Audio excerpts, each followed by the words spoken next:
Good morning and welcome into another broadcast of California Winter League Baseball. I'm Brandon Januska alongside Stephen Buxton as the Alberta Grizzly take on the Palm Springs Power here from Palm Springs Stadium. Another beautiful day here in Palm Springs, California, and we're looking forward to this matchup. Yeah, and it's one team, the Power. They're coming off a big win. They played the Bombers yesterday on the backfield, and that was, I think it was a 12-9 win, I think it was. It was a back-and-forth game. We were getting updates from you during the China and A's game, and again, it just felt like it was a seesaw the entire time. Bombers had a late comeback attempt, but they couldn't pull it off. But again, a big win for the Power. They're now 4-5, and the Grizzly, I mean, there's no real other way to say it than they're happy they're playing right now. They're going to move past yesterday's game. It was an 18-3 loss to the Blue Sox. Just about nothing went right. I mean, we were talking to Jared Lemieux this morning, and he said he was proud of how they handled it. They handled themselves well. They didn't quit. Nobody ever, the effort was there from start to finish. They kept playing hard. And again, they did, for the situation, they handled themselves well. But it's what's so great about baseball. The turnaround, not about 18 hours later, you're back Exactly. You don't have time to dwell on it. And as you said, there are positives. Even when you lose 18-3, there are still positives to take away from it. And their manager, Jared Lemieux, definitely pointed some of those out in terms of the fact that they kept their head up. They kept playing hard. They kept playing their game. And it was a much different game after a 13-run third inning. That's really where the game fell apart. Kevin Consolazio came into the game to pitch. He went the rest of the way and was fantastic for them, really stopped the bleeding in that ball game. So definitely positives that the Grizzly can take away from that one to turn the page and go into this one today. And you mentioned a big win for the Power, that 12-9 victory yesterday over the Bombers, and that was huge because it stopped a 4-game losing streak that they had. They were 3-1 going into that losing streak, lose 4 in a row. Things are falling apart. So it's great to get a win, snap that streak, and now they're looking to bounce back and close out the season strong. Just 5 games left for each of these teams after today, 6 including today's game. So we're really on the latter half of the season. Yeah, and for the Grizzly, I mean, they need a win. They're coming in at 2-7 or 2-6, but they're really turning to one of their better guys, Delvis Lorenzo Muniz. He's been throwing strikes. He's been firing quality innings. He's worked quick, and he's kept the runs off the board. And that's exactly what you want to see. We'll get into the matchups and the lineups a little bit more in just a moment. We'll step aside as it's time for the national anthems here from Palm Springs Stadium.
20 years, our family's mission has been simple. It all starts at Stuffed, where exceptional service meets bold flavors. Every crust, a masterpiece. Cocktails crafted to perfection in an atmosphere that brings family and friends together. Stuffed pizza, dine in or takeout. Savor and enjoy at our 2 locations. Quality, service, family legacy, it all starts at Stuffed. Jessup Auto Plaza has been proudly serving the Coachella Valley since 1938 as your trusted family-owned auto destination. Now, electrify your drive with the Valley's most extensive range of electric vehicles. Drive the Chevrolet Blazer, Equinox, Silverado, the powerful GMC Hummer, Sierra, and the distinctive Cadillac Lyriq. Silent power, bold performance. Electrify your drive. Jessup Auto Plaza. Since 1938, the EV brands you love, the family you trust.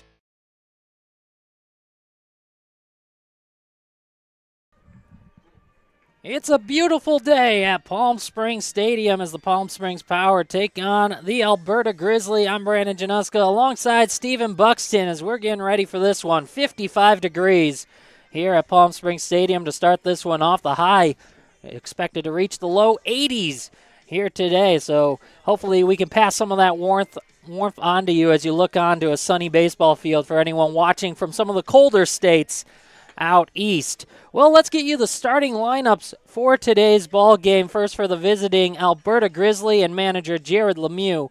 Grizzly coming in with a 2-7 record. Leading things off is a newcomer to the team, Andrew Gravdahl, the left-handed hitting right fielder to start things off. He'll be followed up by second baseman Davey Morgan. Center fielder Scott Shaw is batting third today. The cleanup man is Braden Dolbatian. He's at first base. The 5-hitter Matthew Maldonado is the designated hitter. Batting sixth, the catcher Anthony Burgos. In the 7th spot, AJ Carosis. He's the third baseman. Justin Ayala is in left field batting 8th. And rounding out the 9, Josh Roberts, the switch-hitting shortstop. And that's all in back of the starting pitcher, right-hander Delvis Lorenzo Munoz. As the Grizzly look to snap a 3-game losing streak of their own, they'll go up against a power team that looks like this for manager Stan Clyburn, as he's taken over the team for Bobby Brown, who had managed for the first couple of weeks here in the Winter League. Stan Clyburn sending out the leadoff man at third base, Asaf Loengart. Batting second, the second baseman, Francisco Polito. Jude Drosmecki is at first base, batting third. John Taylor, a newcomer in the cleanup spot. He's at short. Robert Starr is batting 5th in right field. Jacob Mabin, the center fielder, bats 6th. Tristan Pacheco is in left, batting 7th. Nathaniel Lai is behind the dish doing the catching, batting 8th. Wen Hung Woo, the designated hitter, bats 9th, all in back of David Reckers, who fires a first pitch home outside for ball 1, and we're underway at 10:01 a.m. Pacific Standard Time. Yeah, and you mentioned all the newcomers. We see Nathaniel Lai behind the plate. He's out of Southern University. Got to go and check if he ever spent some time with Bubba Thompson, who's on the Bombers right now. He played over there a couple years ago. And, again, on the Grizzly, Andrew Gravdahl out of Concordia. What was it? Concordia Moorhead in Minnesota. Concordia College in Moorhead. A couple more misses from David Records. It's a 3-0 count on Andrew Gravdahl. To start things off, Gravdahl hits from the left side against the right-handed throwing Reckers, who issues down low and in. It's a 4-pitch walk to start the day. Yeah, a lot of newcomers. We'll get into their stories as they come up in this one, but the way the Winter League works out, it's broken up into sessions. You could play the whole 4 weeks, the entire season, or you can play just one session 1 or session 2. So some of the guys for session 2 are just starting to arrive this week and fill out these rosters as Davey Morgan takes a pitch low and away, and it's 5 straight misses for David Records to start off this ball game. Yeah, and with Andrew Gravdahl leading things off, I mean, no surprise he gets on base. In college over at Concordia Moorhead, had a .478 on-base percentage. The 1-0 is inside. Reckers having trouble finding the strike zone here in the early going. Reckers enters today. It's his 5th appearance, second start. He's 2-2 with a 10.95 ERA, 12 strikeouts against 11 walks. There's another one inside. The 7 straight misses for Records to start off this ball game. Gravdal's at first. No score, just underway from Palm Springs Stadium. The Power and the Grizzly. As the Power right-hander deals a 3-0. Fouled back into the screen, 3-1.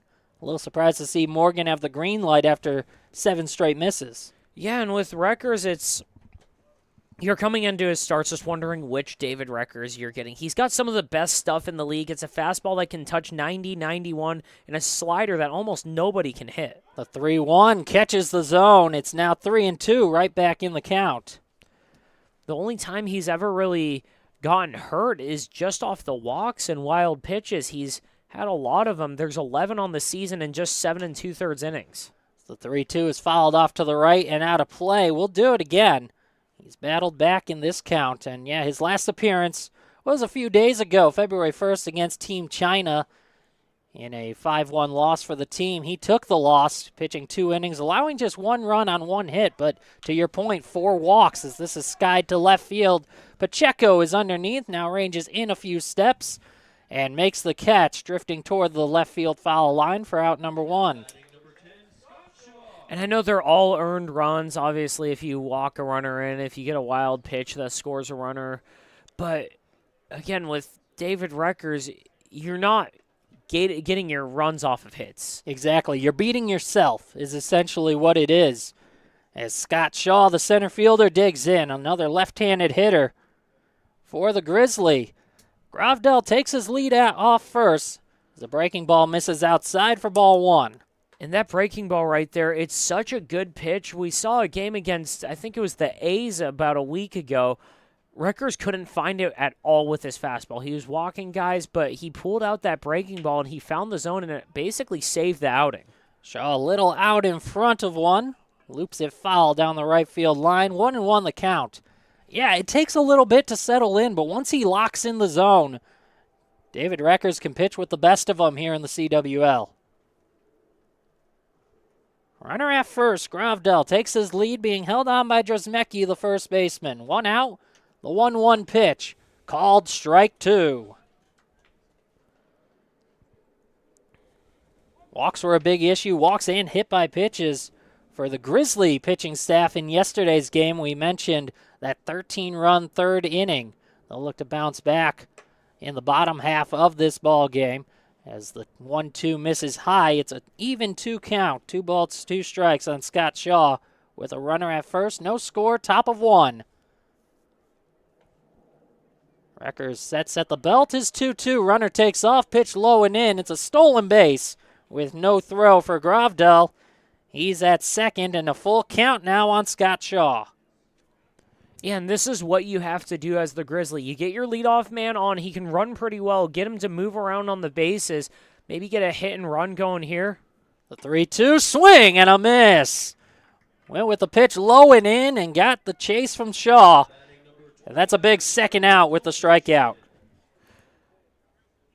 Great pitch by Reckers there. It looked like a breaking ball that just kept going in on side on Shaw. Had him tied up there. But, again, with the Grizzly, they just want to get an early start here. Get a lead, get a little bit comfortable, just wipe the thought of yesterday out of your mind, basically. Well, they have a good chance for that as the first pitch comes in and hits Braden Dolbasian. I was going to say they have their team RBI leader up at the plate, but one pitch into that, and Reckers will not face Dolbasian. Maldonado will come up with runners at first and second after the hit batsman.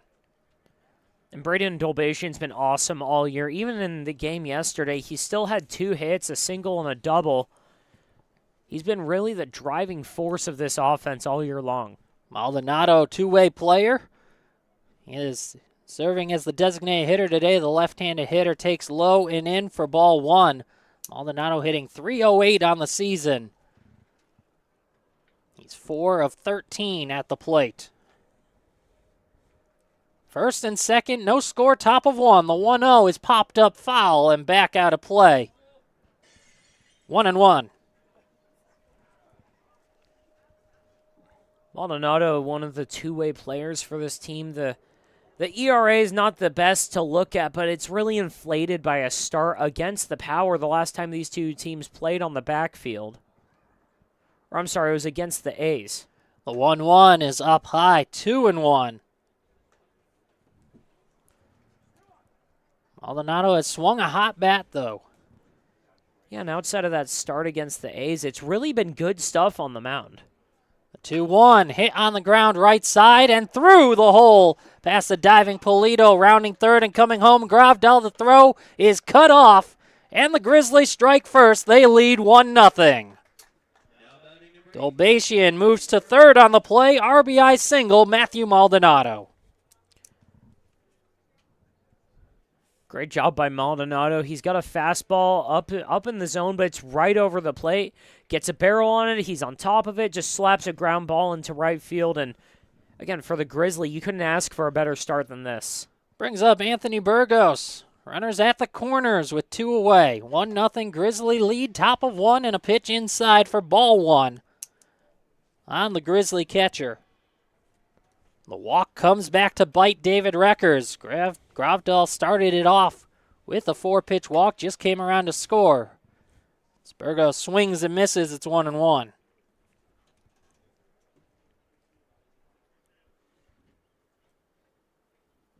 Reckers comes set.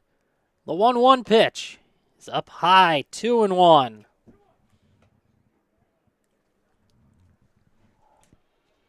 Burgos hitting .250 on the year, playing in his 9th game with the Grizzly. The 2-1. Called a strike on the outer half. It's 2-2. Has a chance to pick up his first RBI if he can get a hit. Runners are at the corners with 2 outs. 2s across the board. 2 balls, 2 strikes, 2 outs. And the pitch lined into right field for a base hit. There's the RBI for Burgos. Advancing to third on the play, Maldonado. RBI single once again, and it's 2-0 Grizzly.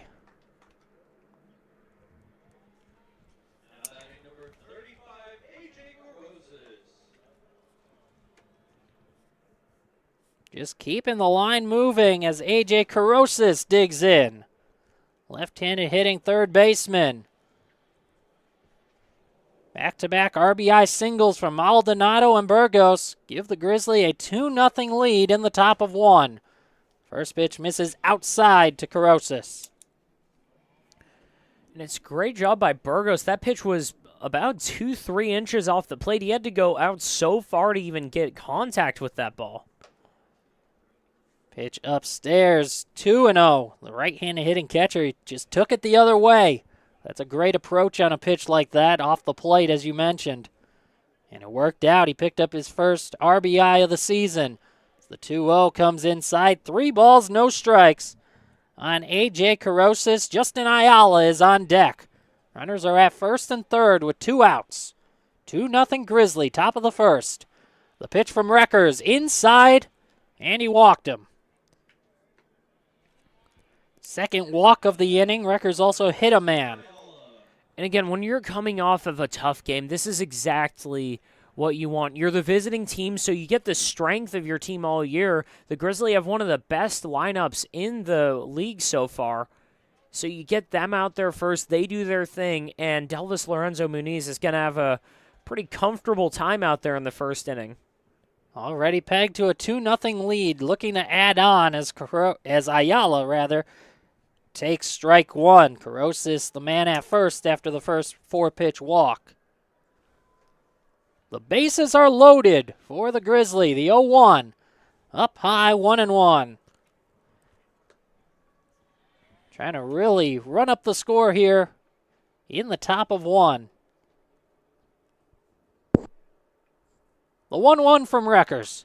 In the air, right field, drifting over a star. Still on the run near foul grounds, and he'll drop harmlessly to make the count 1-2. Star gave it a good look, but a lot of ground to cover in this outfield here at Palm Springs Stadium. Just couldn't get over there in foul grounds.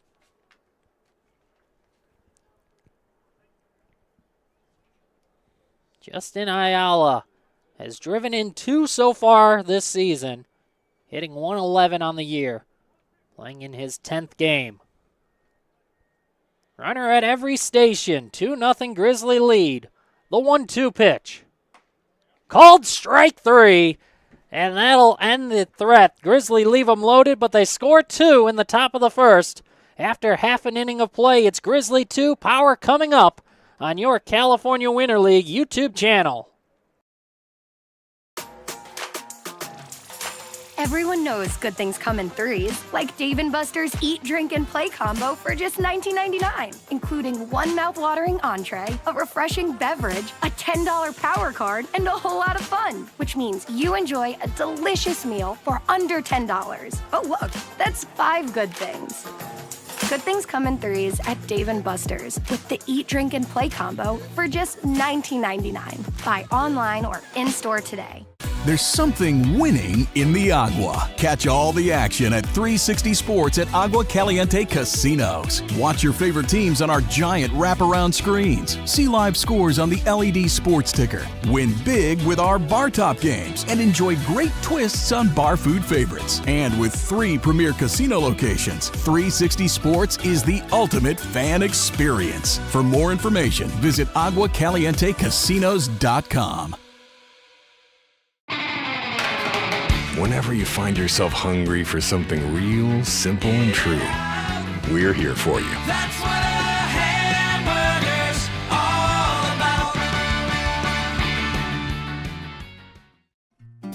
Try our big, beautiful all-day menu with more than 70 delicious dishes and our award-winning 3-course brunch for only $27.99. At Palm Springs' most popular restaurant, there's always a party at Lulu.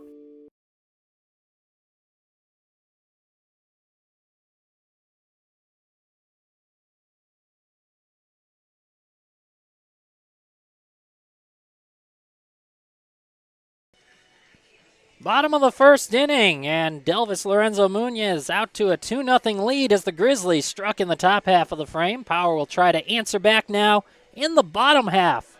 Asaf Loengart will lead things off for the Palm Springs Power as Delvis Lorenzo Munoz making his second start of the season, 4th appearance overall. He's 1-0 with a great .323 earned run average, 8 2/3 innings, 7 strikeouts, 8 walks, and once again, kind of like Reckers on the other side, the walks are really what hurts him.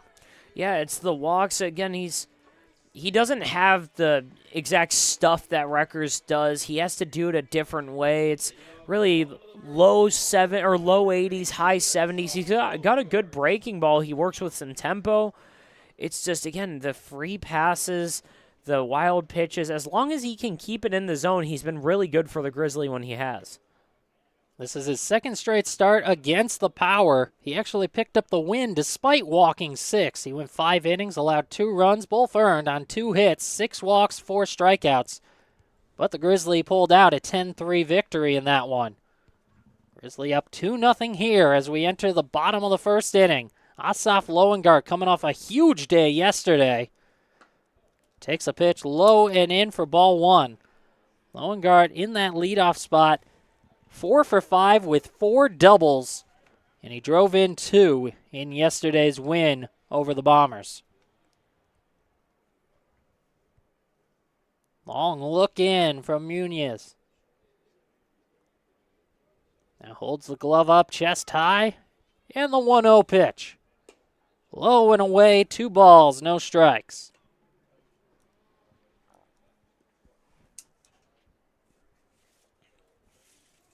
And Brandon, for Munoz out there, there's no better feeling in baseball when you're the pitcher and you're getting the final outs in the 7th, 8th, 9th inning, getting out of a jam. But after that, there's not much better than when you're the visiting pitcher and you know you get to go out there with a lead, you get to pitch comfortably. The 2-0 comes inside and hits Loengart, so it's a leadoff man on after the hit by pitch. And yeah, to your point, I completely agree. That changes everything for a pitcher. It just makes you a little bit more relaxed out there. You don't have to stress as much. You have a little bit of a cushion.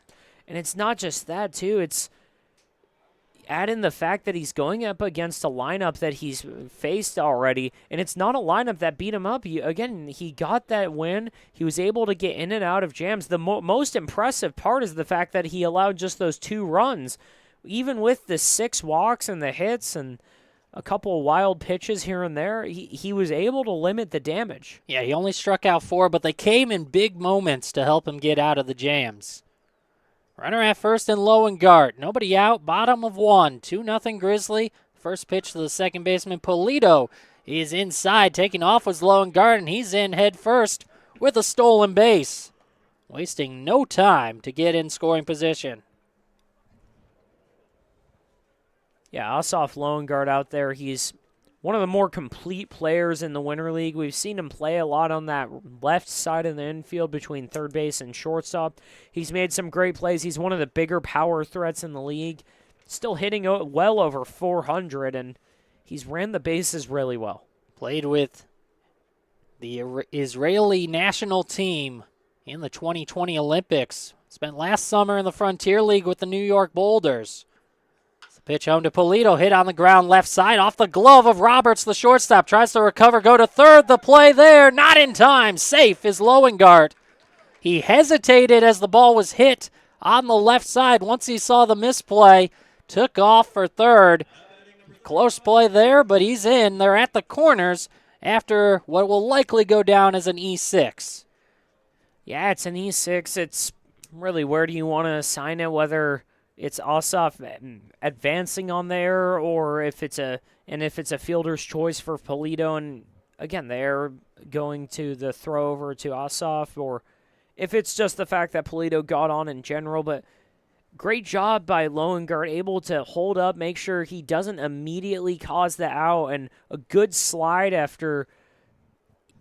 I mean, I'm not sure if I would have gone on that. It was a really, really gutsy move right there, but it paid off.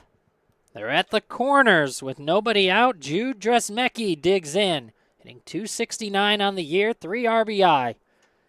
As he takes just outside for ball 1.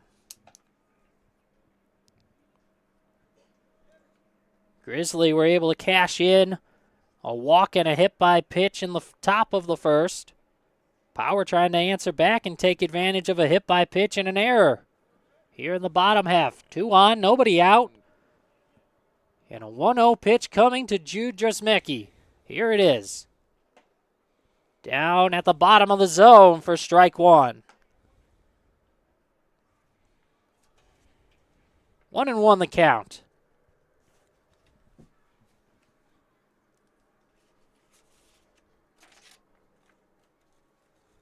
For Munoz.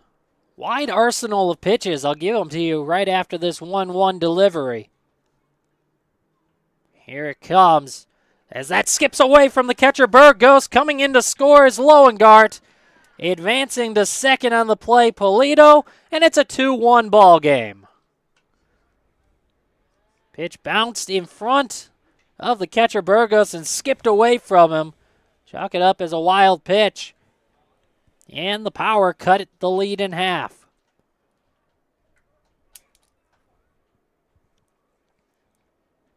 Makes it a 2-1 count on Dresmecki. Munoz, who has a curveball, a slurve, changeup, slider, and fastball. So he's going with one of those hybrid pitches. The slurve, slider, curveball combination. It's the 2-1 with a runner at second, hit on the ground right side. It's off the glove of Morgan. He recovers and throws to first inside in time to get Dresmecki. Polito moves to third. There's 1 out in the inning. Yeah, and right there it looked like Munoz spiked a curveball. It was a little bit in front of the plate, took a brutal hop on Burgos, and again, the Power not caught flat-footed. They're one of the better offenses in the league so far, and they're taking what they can get. Tying run 90 feet away with 1 out, and the newcomer, John Taylor, digging in. John Taylor, an Oregon native, left-handed hitter. Former Raging Cajun. It's the pitch home. This is low and away for ball 1. Also spent time last season in the American Association with the Milwaukee Milkmen.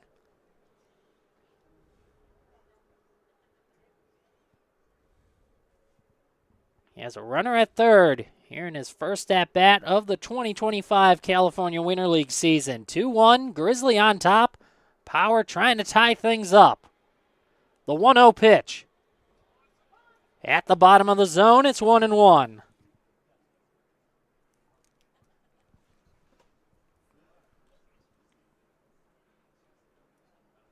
Taylor had a great career at Louisiana Lafayette.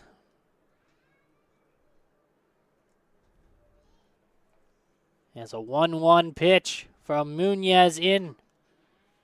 Long look in, now the pitch. Comes inside, and I don't know how that didn't clip him, but it's caught low and in for ball 2.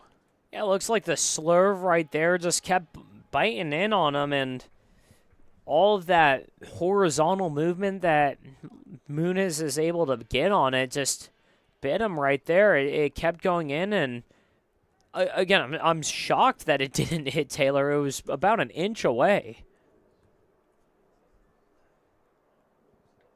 It's a 2-1 count now on Taylor. As this one does come inside, and that one hits him. So that puts runners at first and third with only one out. 2-1 Grizzly on top. Yeah, manager Jared Lemieux saw something. He wants to come out and have a chat before Robert Starr digs in. Yeah, I'm not sure if this is really trying to change up the mindset or anything. Maybe, I don't know if you want to completely change the approach right now, but it looks like out there at Muniz is just having a hard time establishing the fastball inside. He's missing a lot. He's trying to, again, he's trying to pitch inside so he can work his way out, but he keeps missing further and further in, so it's a lot of balls. He's already hit a couple guys. I'm wondering if you consider backing off of it, at least for the inning right now. Go with something that you can control a little bit better. No hits so far in the inning. A hit batsman of Loengart to start things off. He stole second. Advanced to third as Polito reached on an E6 and then came in to score on a wild pitch. Trismecki grounded out. John Taylor was then hit. They're at the corners with one out. Bottom of the first inning. 2-1 Grizzly on top. Robert Starr at the plate. Runner takes off from first. The throw down is not in time. Holding at third is Polito. The pitch was inside for ball 1. 1-0 count, but now two runners in scoring position as John Taylor picks up a stolen base. Yeah, it's the perfect pitch for Taylor to go on. It was a curveball in the dirt, and there's almost nothing Burgos could do to get him right there. 1 ball, no strikes on the right fielder of the Power. Outfield playing him straight away. The pitch misses low and away. 2-0.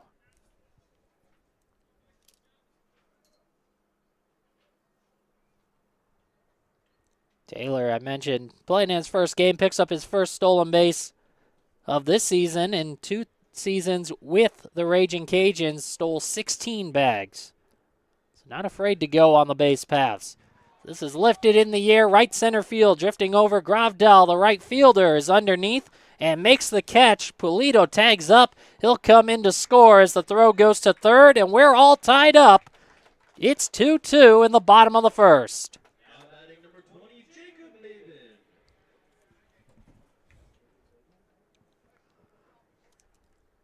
Give the RBI to Robert Starr. His 4th of the year, and it's a 2-2 ball game for Jacob Maben. Well, I said that there's not a ton of feelings better than going out to pitch with the lead to start the game, and, well, now we're back to square one. Brand new ball game. Munoz against Maben. There's a runner at second. That's John Taylor. First pitch home, misses low and away, off speed for ball 1. It's tough for a pitcher when you're falling behind just about every batter. Yeah, Muniz out there, it's it's that curveball right now. He's been trying to throw it over and over and over again, and he just hasn't been able to find the zone.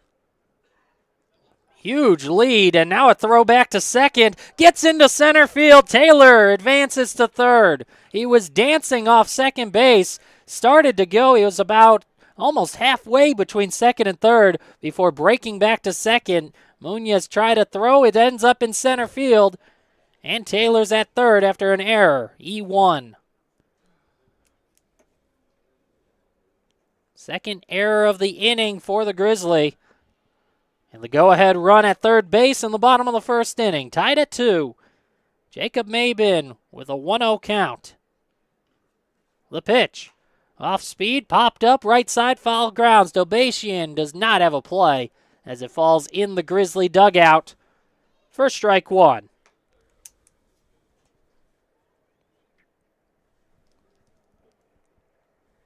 One and one the count on Jacob Mabin, second on the team in batting average, hitting .381. He's driven in 4. Has a runner at third base. That's Francisco Polito. Rather, that's John Taylor. Polito scored earlier in this inning as this is lifted in the air toward center field. Coming on, Shaw makes the grab to end the threat. We're tied at 2 after an inning of play. It's the Power and Grizzly on your California Winter League YouTube channel. Across the Coachella Valley, you'll find our communities powered by short-term rentals. These rentals bring visitors and dollars to the region. Whether attending events, checking out the art scene, or dining at restaurants, when they spend money, we all score. The nearly $1 billion impact of short-term vacation rentals generates tax revenues that fund police, firefighters, education, and many other programs that improve our daily lives. To learn why short-term rentals are a grand slam for the home team, visit onecv.org. Like a family setting, you know, we come and we get into conversation, and it's comfortable here is what I guess I'll say. It's comfortable. The hot cocoa has whipped cream and sprinkles in the whipped cream in the hot cocoa. Very family oriented. You know, they cater to the kids. They got the coloring books and crayons, and they have kid-sized stuff about almost for everything that you would want. So young and old, everybody can enjoy it. It's the best. Made from scratch memories. Elmer's. How do you define adventure? Riding the world's largest rotating tram car? Taking in SoCal's awe-inspiring views? Exploring over 50 miles of pristine wilderness?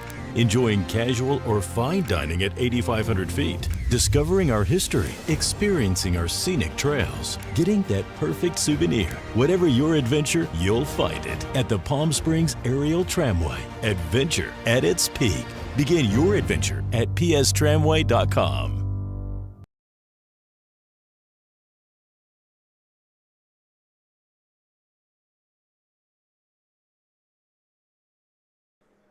We move to the top of the second inning. It's a 2-2 ball game between the Grizzly and Power. I'm Brandon Januska alongside Stephen Buxton. It's 9-1-2 for the Grizzly, who saw 35 pitches and sent 8 to the plate in the first. David Recker's out for his second inning of work against the switch-hitting Roberts, who takes inside for ball 1. Roberts hitting from the left side against the right-handed Reckers.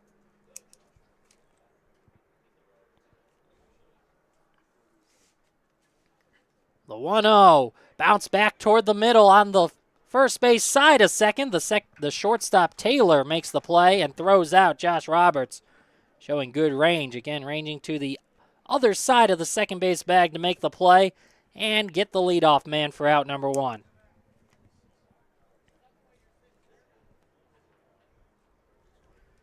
Back to the top of the order, Andrew Gravdal. Left-handed hitting right fielder. Did not see a strike as he led off the ball game with a 4-pitch walk. Eventually came around to score RBI single Matthew Maldonado, and he still hasn't seen a strike as the first pitch is outside for ball 1. Tied at 2, top of 2. The 1-0 runner takes off, pitch low and in for ball 1. The throw down, gets out of the glove of the shortstop Taylor. So safe with the stolen base.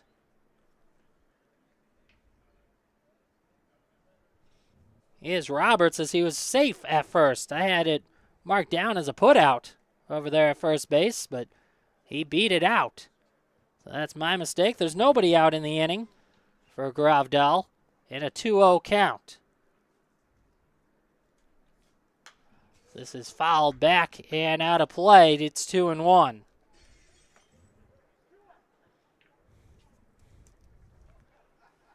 Good range by Taylor on the play, still getting over to the second base side, but the throw was not in time to get Roberts at first. The 2-1 is ripped into right field. Going back is Robert Starr. He makes the grab and then trips after making the catch, so he throws it back in from his knees to hold the runner at second base and Roberts. And that's the first out. And I'm told it was actually catcher's interference that allowed Roberts to reach at first base. So the bat hit the catcher, and that's why I thought that the throw beat him in time. Don't worry, I've been sitting here confused too. I look down trying to pull up stats on my laptop. I look up and I'm wondering, how did Andrew Gravdal get on base so quickly? So he takes off now for third. The pitch in for a strike. Give another stolen base to Roberts. He's taking advantage of that interference. And then I realized, wait, Gravdal's still hitting.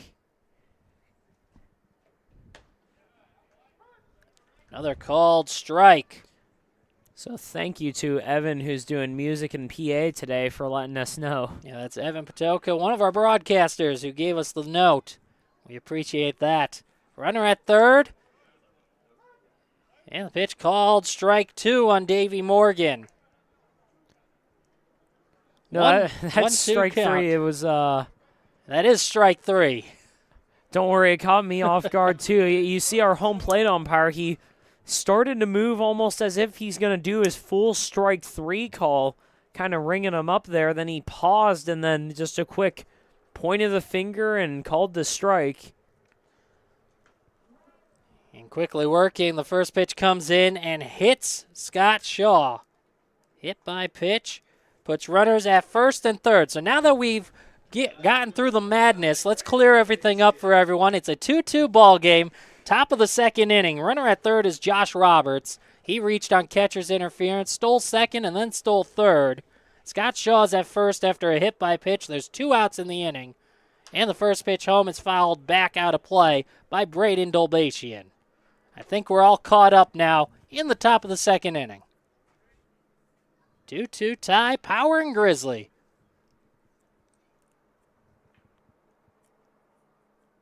The 0-1 from Wreckers, popped up right side, in foul grounds, Drzemecki. Does he have room? He makes the grab, reaching over the fence down the first base line to end the inning. The Grizzlies strand 2, we're tied at 2. So we move to the bottom of the second on your California Winter League YouTube channel. Outdoor living in the Coachella Valley is spectacular, and Tessera is the premier builder of outdoor living spaces in the desert. Nobody does it better than Tessera. From one end of this valley to the other, from Palm Springs to Rancho Mirage, Palm Desert, to Indio and La Quinta. For 35 years, we've created the ultimate in outdoor living, landscaping, pools, and patios, so you and your family can enjoy each other. Live well. Live Tessera. Whether you're building, landscaping, renovating, refreshing, or simply researching, rent the right size tools for your size jobs. In store, online, or in-app at Sunbelt Rentals, where tools rule.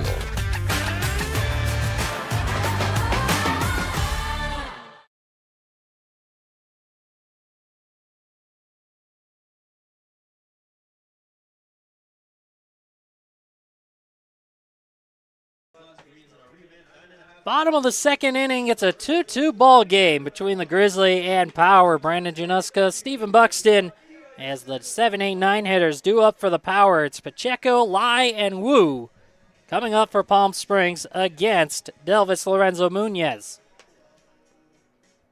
Wildness from both pitchers in this ball game in the first. That's what helped each team score those 2 runs. Now in the bottom of the second, Rutgers was able to work around catcher's interference and a hit batsman and strand runners at the corners in the top half of the inning. Tristan Pacheco to lead things off, hitting 200 on the season, playing in his 10th game. 4 for 20 overall. He scored 8 runs. Whenever he's able to get on base, it seems like he's able to find his way all the way around. 3 walks. He's driven in 5. Utilizes his speed. He's a guy who, if he can put the ball in play, he can really run out there and put pressure on a defense. So he leads off against Lorenzo Munoz. 2-2 tie, bottom of the second inning. First pitch home. Off speed and popped up on the infield. Behind second base, Morgan, the second baseman, makes the grab.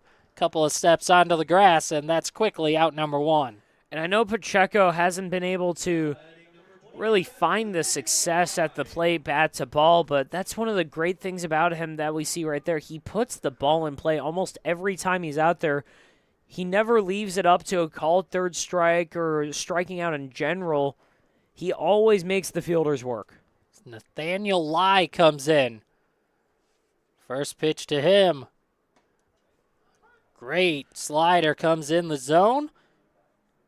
And it's 0-1. And yeah, to finish up the point on Pacheco, he's a guy where with his speed, he wants to put the ball on the ground. You don't want those pop-ups, fly balls like that, because if he puts it on the ground, there's a good chance he can beat it out with any sort of miscue or if he just finds a gap.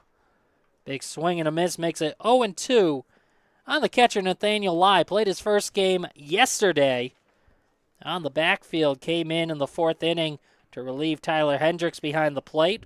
Was 0 for 1. Also picked up an RBI with the bases loaded walk. Behind 0-2, the pitch. Low and away, he held up. And for Lai, he had a solid career over at Southern University, 257 average, but it's which Nathaniel Lai are you going to get? He hit 339 in 2022, and then in 2023, it was under 200, 198. The 1-2 pitch. Swing and a miss, strike 3. There's 2 down, and it brings up Wen-Hung Woo.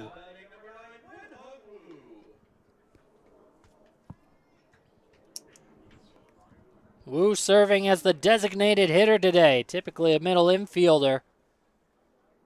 Hitting 143 this season.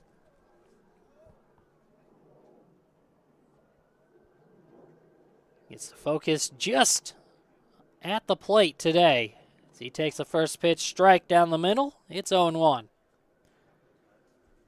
And this is kind of what almost every Delvis Lorenzo Muniz game has looked like. He's had an inning or two here and there where he just can't find the zone, can't find it, free passes, not a ton of hits really.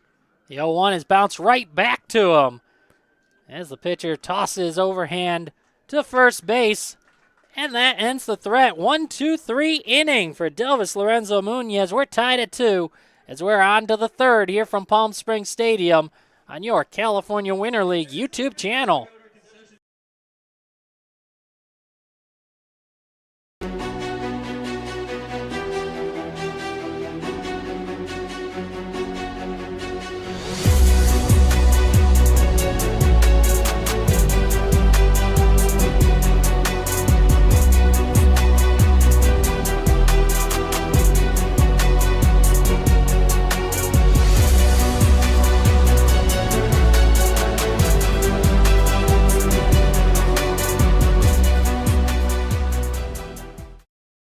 For 20 years, our family's mission has been simple.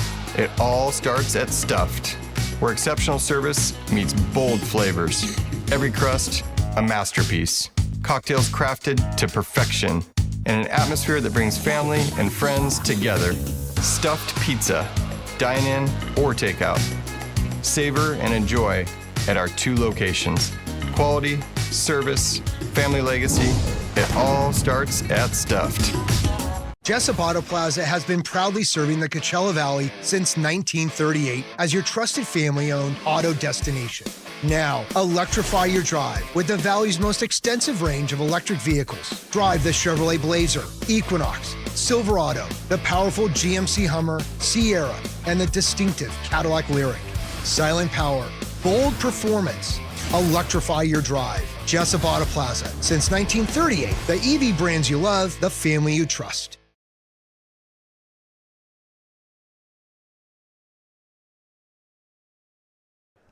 On to the third inning, tied at 2.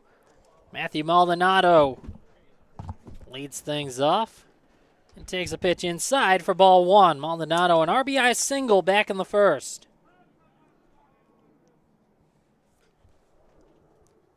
And time called. So there's a practice going on the backfield, and a ball ended up well into our ballpark in left center field. Someone just hit an absolute rocket out here, or what? Either that or an errant throw, but it fell about 50 feet into our stadium. It's the 1-0 pitch, misses inside. 2-0 on Maldonado. So either we've got someone with massive pop or prime Yasiel Puig is throwing it at the wall. The 2-0 from Reckers. Check swing. It's a strike anyway. And it's 2-1. All 4 runs of the ball game came in the first. 2 for either side. The 2-1. Up high. 3 balls and a strike on Maldonado.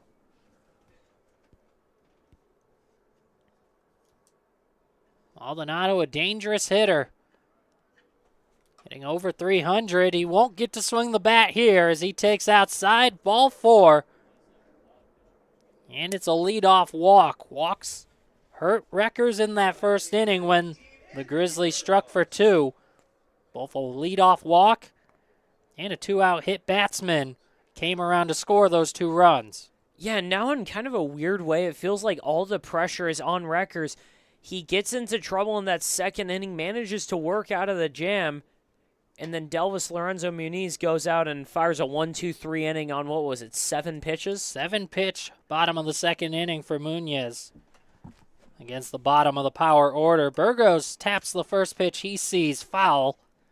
He followed up Maldonado with an RBI single in that first inning to drive in the second run. Swings and misses here. It's 0-2. And that's the David Reckers breaking ball. We all know right there. It starts off looking like it's going to hit the bottom of the zone and then just dives right into that box. 0-2, just got a piece and fouled it back. And the count holds. And the biggest thing with a breaking ball and when you have that movement stuff is if you can't establish the strike zone early, it's easier for the players to lay off it because you're typically trying to get the swing and miss on the breaking ball. The 0-2 is popped up right side, drifting out into the outfield, ranging over is Mabin, the center fielder. That ball carried further than I thought it would, but he makes the grab in right center field for out number 1. Yeah, and with David Reckers, it feels like a lot of the times he's got in trouble, it's been that fastball that he can't find. The breaking ball, thankfully, has been in and around the zone. It hasn't been missing by too much. So that's been this saving grace to a lot of his outings. First pitch misses inside, ball 1 to A.J. Carosis. Drew a 4-pitch walk in the first. 4 walks so far today issued by David Reckers, but just the 2 runs as he misses once again. 2-0 on Carosis. Runner at first, Maldonado takes a short lead. Breaking ball just stays outside. It's 3-0. Carosis is yet to see a strike. Walked on 4 pitches in the first. 3-0 pitch here is outside for ball 4. 2 walks in the inning. They're at first and second with 1 out. And I know it's a 4-pitch walk, and there's not really anything to say about it, but on the bright side for Reckers, there was 2 of those pitches where he might have got squeezed. I mean, that fastball at the bottom of the zone right now shows up as a strike. Pitch misses outside. Ball 1 to Justin Ayala. Yeah, it's tough when you're struggling to throw strikes overall. And then you think you have one and it's called outside. So another one, that one was outside, low and away. 2-0. Like that at bat, there was a lot of good pitches in there. It's just the fact that Matthew Maldonado had a great at bat himself. 2-0 is swung on and missed. 2-1 on Ayala. Runners at first and second. 2-2 tie in the top of the third. 1 out in the inning. A 2-1 pitch. Lined just over the glove of Polito at second base and into right center field. Maben has it. Throws it back in. A run comes in. In with a sliding double is Justin Ayala. Maldonado scores. Carosis into third. And the Grizzly take a 3-2 lead. And that's just how close it can be right there. It looked like Polito was, 6 inches from being able to make that catch? And if he makes that catch, he's got a really good chance at doubling it up to end the inning. But the ball just gets over the glove into the outfield, and sprinting all the way was Justin Ayala for a great hustle double there in the lead. First pitch strike to Josh Roberts. Cornermen come in for a play at the plate as it's fouled off to the left quickly. 0-2. Roberts reached on catcher's interference in the second inning. It looked like it was going to be a great play by the shortstop Taylor. Great range to get the put out, but the interference allowed him to reach as now all of the infielders come in with runners at second and third. And the pitch missed for a 1-2 count on Roberts. Yeah, that's just a miss on that call, honestly. I mean, that ball was right over the plate. It was in the zone. That's a tough break for Reckers, who's trying to find it. Doesn't find it on that pitch. The miss is low and away. 2-2 the count to Josh Roberts, hitting left-handed, the switch hitter, against the right-handed throwing David Reckers. First base is open. The 2-2. Just outside, check swing, no swing on the appeal down to third, and the count runs full. Top of the order is on deck.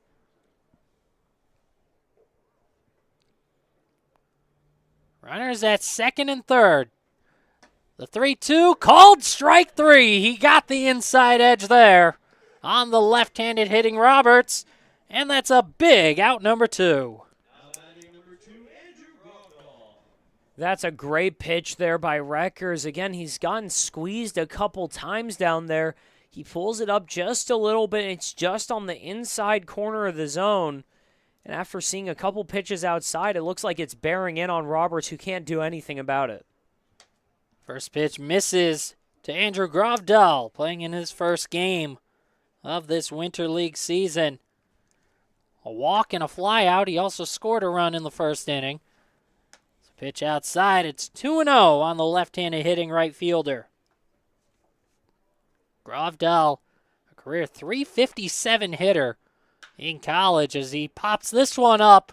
Skies it into left field. Pacheco, the left fielder, has it, and that ends the inning. 1 run scores. The Grizzly take a 3-2 lead as we move to the bottom of the third on your California Winter League YouTube channel.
Elvis Lorenzo Munoz and the Alberta Grizzly back in front with the 3-2 lead as we head to the bottom of the third inning.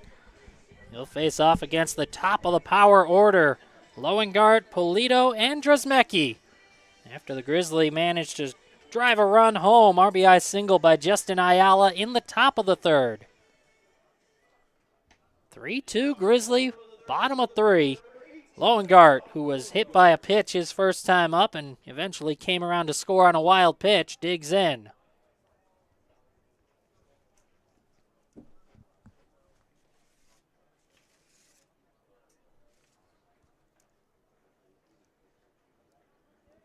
Right-handed pitcher, Elvis Lorenzo Munoz, looking in. Calls his hometown Florida. Pitched in the Puerto Rican Winter League. So he issues a first pitch strike, 0-1, and he spent last year pitching out there in Puerto Rico, training. Now out here in the California Winter League.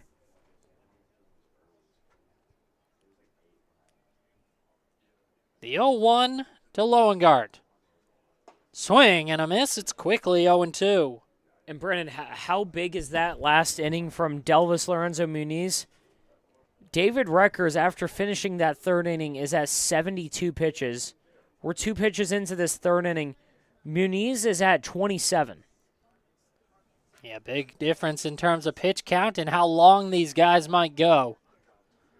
The 0-2. Outside, 1-2 to Loengart. On the scoreboard, though, Reckers has kept his team in it. He's done a nice job battling back, even when the zone has eluded him at times. It's a 3-2 Grizzly lead. We're in the bottom of the third. And the 1-2. Fouled toward the power dugout. Players had to jump away from that ball as it was hit hard, sharply on the ground, right toward that third base dugout, and the count remains 1-2.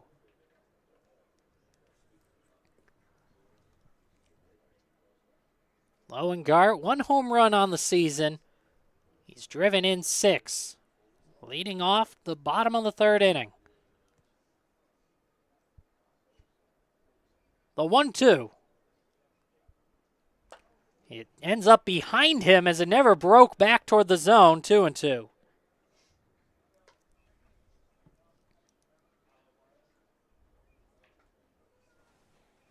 Loengart has been an extra base hit machine. 9 of his 11 hits have gone for extra. 6 doubles, 2 triples, and that home run. Here's the 2-2. Off speed, and it hit him. So another hit by pitch for Loengart. He's been hit twice in 2 plate appearances, and once again he leads off an inning at first. Yeah, I mean, these guys got to bring out the Advil because that's already the 4th batter hit in the game. They've got 2 per side. Polito reached on an error his first time. The other man hit by the power. For the power, John Taylor was hit by a pitch back in the first inning. As Polito fouls off the first one, 0-1.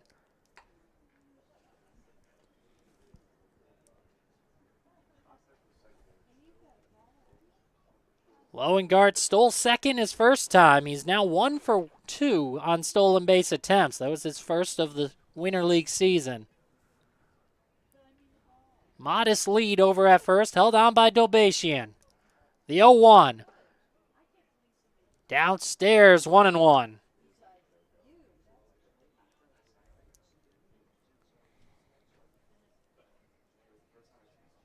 Francisco Polito went to St. Clair, Windsor, up in Canada.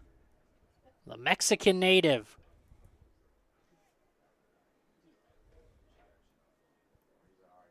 1-1 pitch. Check swing on a pitch well inside. He went around, and it's 1-2. That was a protective swing. never really extended the bat at all, just kind of turned around. And it's strike two. Yeah, it's the classic case of just trying to dive out of the way. The bat just happened to follow and happened to cross over the zone. Runner at first, nobody out. A 1-2 pitch coming to Polito. Grizzly lead 3-2. A throw over to first. Back in, head first dive is Loengard.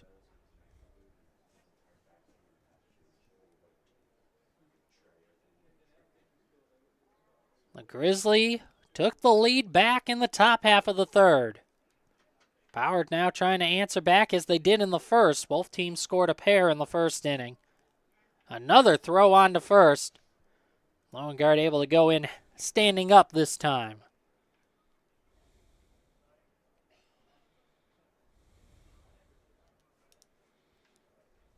Bright sunny day. Little wind to speak of. Just a slight breeze from right to left, moving the flags out in center field. The 1-2. Fouled off to the right and out of play. We'll do it again.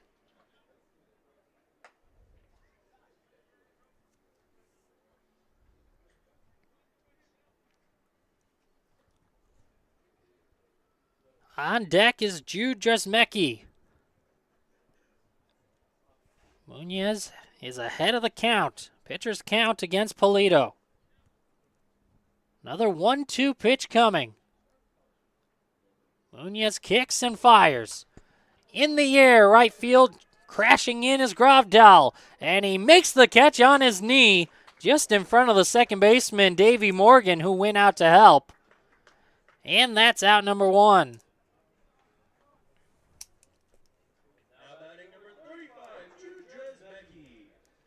Brings up Dresmecki, 1 out, 1 on, and a 1-run Grizzly lead. Bottom of the third inning. Dresmecki, the left-handed hitting first baseman, grounded out to second his first time.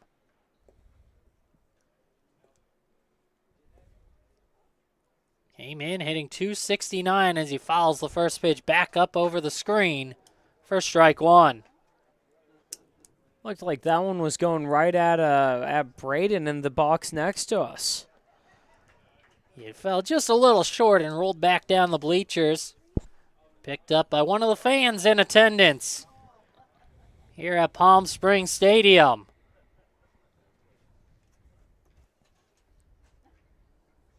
As the 0-1 is down low, 1-1. Speaking of fans, tomorrow here at the ballpark is Fan Appreciation Day. So anyone in the area, be sure to come out to the ball game tomorrow. Free admission for everyone. That's tomorrow, Wednesday, February 5th. Fan Appreciation Day here at Palm Springs Stadium. 3 games on the slate. 2 of them here at the main field, 1 on the backfield. All the action starting at 9:30 tomorrow as this is bounced high towards second. Morgan goes over to short for 1. The throw on to first, not in time. Dresmecki beat it out to avoid the double play, but there's 2 outs now for John Taylor as Dresmecki takes over for Loengard at first. That was almost an awesome double play right there, and when Morgan to Roberts, and Roberts fires a bullet down to Dolbatian, who gives it his best stretch to try and get that throw, but Dresmecki doing a great job hustling down the line, just beats it by about half a foot. It was a slow developing play on the high chop. Morgan had to wait for it to come down, but a great turn. As you said, nearly able to beat Dresmecki at first. Great job on his part, hustling down the line. The first pitch missed to John Taylor. He was hit by a pitch. His first plate appearance. 3-2, Grizzly on top, bottom of the third inning. The 1-0 pitch to Taylor. Call the strike, it's 1-1.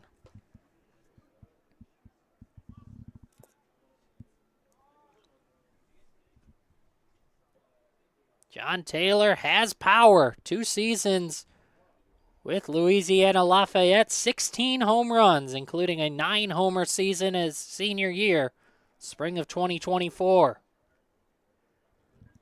9 home runs, drove in 40 as He hit .296 as a senior in 62 games. Runner at first. A 1-1 pitch home. Downstairs, 2-1.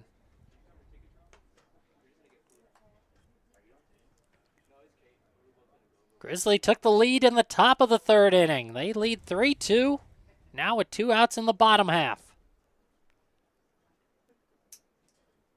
Left-handed hitting John Taylor, playing in his first game of this Winter League season. The 2-1 from Munoz. Off speed in the zone, 2-2. Great hook on the curve.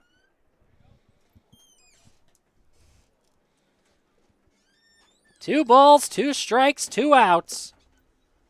Runner at first, Strasmecki takes a short lead, held on by Dolbasian at first. Wind picks up just a little bit, still blowing right to left. Righty to lefty, the 2-1. Runner takes off. The pitch is on the ground, left side, backhanded. Roberts at short. The throw rolls over to first base. Got away from him. Likely call that one an infield single. Yes, it is. That's a hit.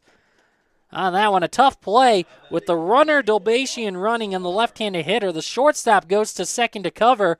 He was breaking toward the second base bag, then had to retreat back the other way toward third to field that ball. Tough play for Roberts.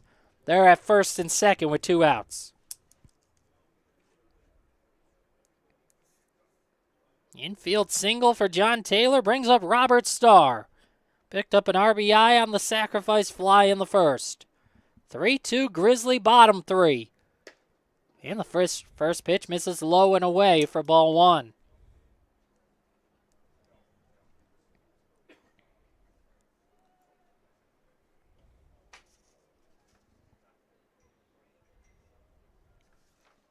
One-0 count on the Texas native out of Abilene, Texas. Starr went to New Mexico Military Institute. The 1-0 pitch home. Laced into center field, coming on Shaw. It hangs up for him as the center fielder grabs the third out. And the power strand 2. It's 3-2 Grizzly as we're on to the fourth on your California Winter League YouTube channel.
We move to the top of the fourth inning. 3-2 Grizzly on top as they'll look to add on. David Recker's out for his fourth inning of work. We'll take on the 2, 3, and 4 hitters of the Grizzly, Morgan, Shaw, and Dolbasian. Brandon Januska along with Steven Buxton. As Reckers has thrown a lot of pitches, but he hasn't given up too much damage. 3 runs on 3 hits. There's also an error defensively by the power, but it's really been the walks and a hit batsman that have come in to hurt him so far in this one. Try to find the zone here against Davey Morgan, who's 0 for 2 on the day. Flew out to left and was caught looking in the second. First pitch from Reckers. In the zone for strike 1.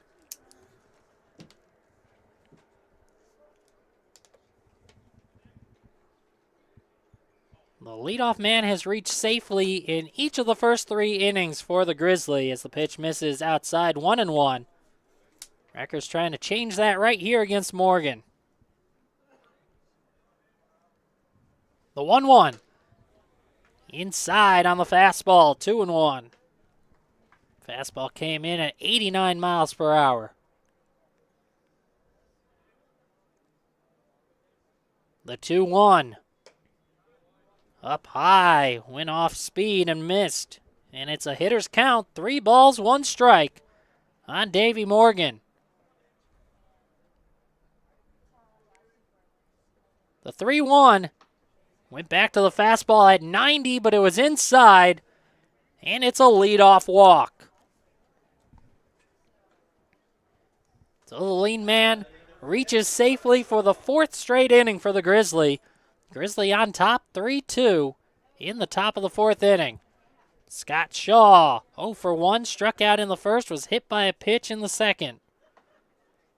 Digs into the left-handed batter's box for his 3rd plate appearance, and this one comes well inside, and it hit him again. 2nd consecutive hit by pitch, and they both came on the first pitch of the plate appearance. Now Reckers has to buckle down. Runners at first and second, nobody out after a walk and a hit batsman. Yeah, Scott Shaw, the 2nd guy in the game to have multiple at-bats getting hit by a pitch, but David Reckers, I know he's put up zeros so far. Well, he's allowed the 2 runs, but he's been able to keep the team in it. But he needs a ground ball or a strikeout right now. He's almost at 80 pitches already. His outing's not going to go far if he doesn't get a quick inning. The 1-0 to Dolbatian. Dangerous hitter fouls it straight back. Dolbatian was hit by the first pitch he saw in the first inning. He eventually came around to score. He fouled out to the first baseman, Dresmecki, his last time up. Dolbatian 2nd on the team, 10th game played. Came in with a .423 batting average as he swings through a pitch here to make it a 1-2 count. Very dangerous hitter, leads the team with 7 runs driven in. As runners at first and second, nobody out.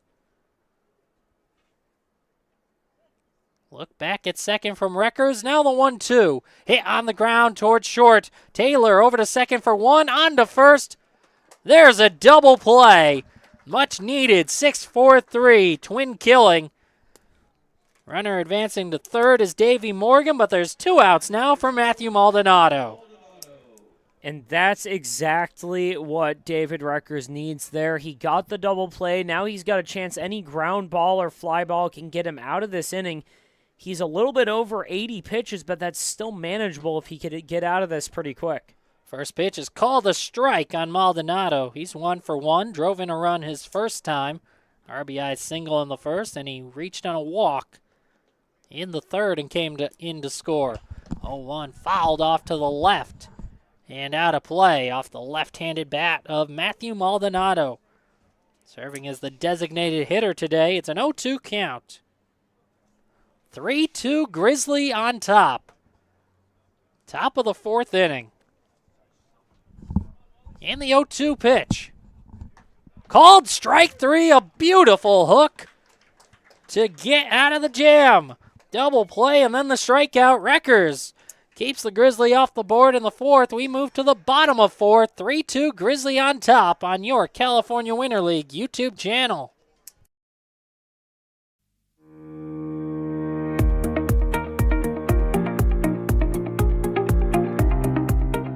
Hello, Power Baseball fans. At SBMP Attorneys, we believe in the power of community. And that's why we proudly support the Palm Springs Power, our hometown baseball team. After a memorable championship season in 2024, capping off the team's 20th anniversary, we're all very excited about the 2025 Power team. SBMP Attorneys and the Palm Springs Power are 2 teams that are committed to excellence, community, and the spirit of winning. We'll see you all at the ballpark.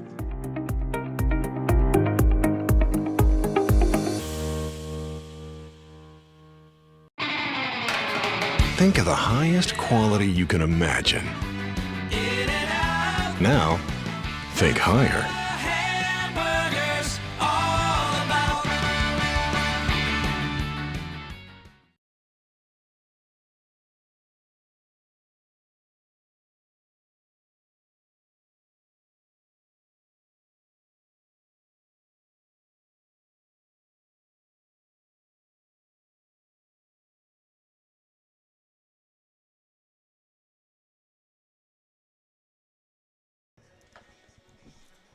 Bottom of the fourth inning, Brandon Januska along with Steven Buxton as the Grizzly hold a 3-2 lead. Elvis Lorenzo Munoz out for his fourth inning of work. His team still in front by a run. Both pitchers in this ball game, David Reckers and Delvis Lorenzo Munoz, are battling through it. Some control issues in certain innings, but overall they've done a nice job of working around the traffic on the base paths. Yeah, Rikers has had to battle a little more than Muniz. Rikers at 86 pitches through 4 innings. Muniz we'll get the pitch count on him once he throws a pitch here, but he's right around, I think it was 42, I'm pretty sure, after that last inning. Helped out by a 7-pitch second inning when he went 1-2-3. Faces off against Jacob Mabin to lead things off and fires inside for ball 1. Mabin, Pacheco, and Lai. 6, 7, 8 of the power due up. 3-2 Grizzly lead. The 1-0 pitch. Low and away, 2-0. And here's the difference between the Muniz outing and Rikers outing. Muniz has 26 strikes, 21 balls, 47 pitches total. Rikers it was something like 40 strikes, and then I think it was 48 balls. He was under 50% on strikes on the day.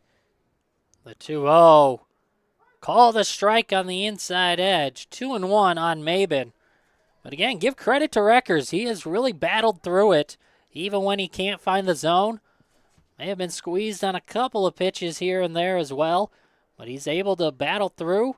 He's allowed just the 3 runs. See if his offense can help bail him out. As Mabin hits one deep toward left field, going back Ayala. It's over his head and up against the wall. Into second base, and stopping there is Mabin. A leadoff stand-up double to get things going for the Power in the bottom of the fourth. And maybe this is the Power starting to thank their pitcher, Reckers. Again, the control hasn't been there, but he has been battling through, especially on that last sequence in the fourth inning. He gets the double play, and then he gets the strikeout looking on Maldonado to keep it within 1. So maybe the Power starting to finally pay it back to him for the work he's done today. Yeah, it was a big pitch by Reckers to get that ground ball with runners at first and second, nobody out in a 1-run game, get that double play. And then the strikeout of Maldonado to end the threat. In the top of the fourth, now a runner at second, nobody out, bottom of 4. Tristan Pacheco looks at a first pitch strike. It's 0-1. And it's even more impressive for Reckers just from a mental makeup standpoint. If you consider how this season's gone so far for him, you know, you can be out there and you start to lose it again and think, you know, well, here we go again, and almost give up. But every single time, Reckers has stayed in it and has never once backed off. The 0-1 is fouled off 0-2. It's similar to what Jared Lemieux was talking about with his Alberta Grizzly in yesterday's ball game. Give up 13 runs in the third inning, and the game is well out of hand at that point. But they continue to go out there and battle. He said it was a test for them. He was testing them to see if they would be able to bounce back, how they respond to that adversity. And overall, Jared Lemieux said he was happy with the way his club responded in that loss yesterday. Grizzly ahead today, 3-2. We're in the bottom of the fourth. Runner at second, nobody out, and an 0-2 inside. Backing away from it is Tristan Pacheco. And I know we're in this game and we need to focus on this game, but the work that Kevin Consolazio did yesterday cannot go unstated.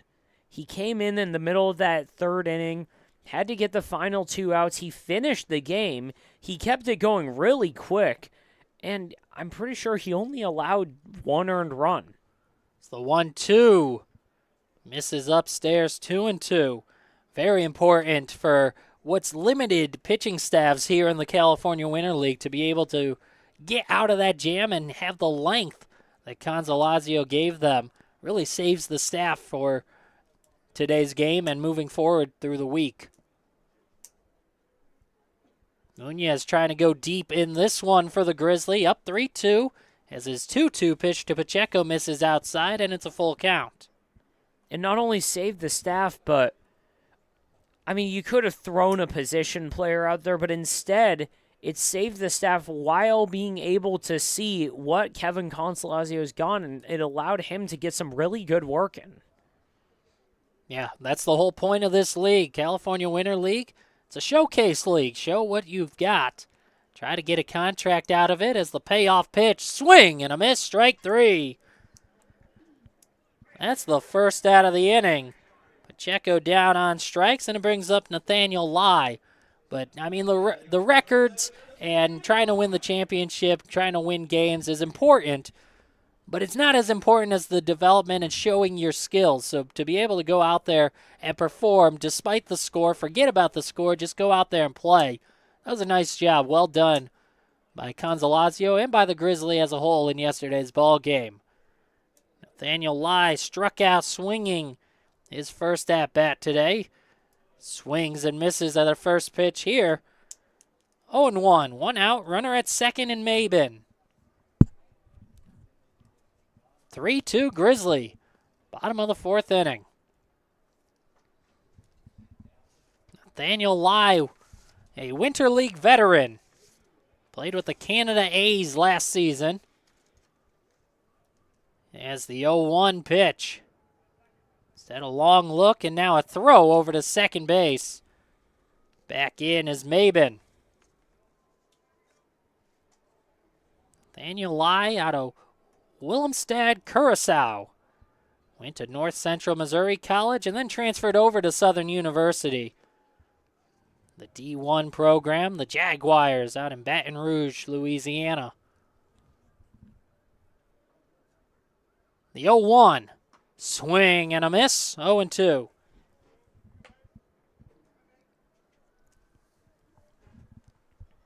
Hit a home run in the Winter League season last year, did Lai. He has power. Playing for the Palm Springs Power. And an 0-2 pitch coming.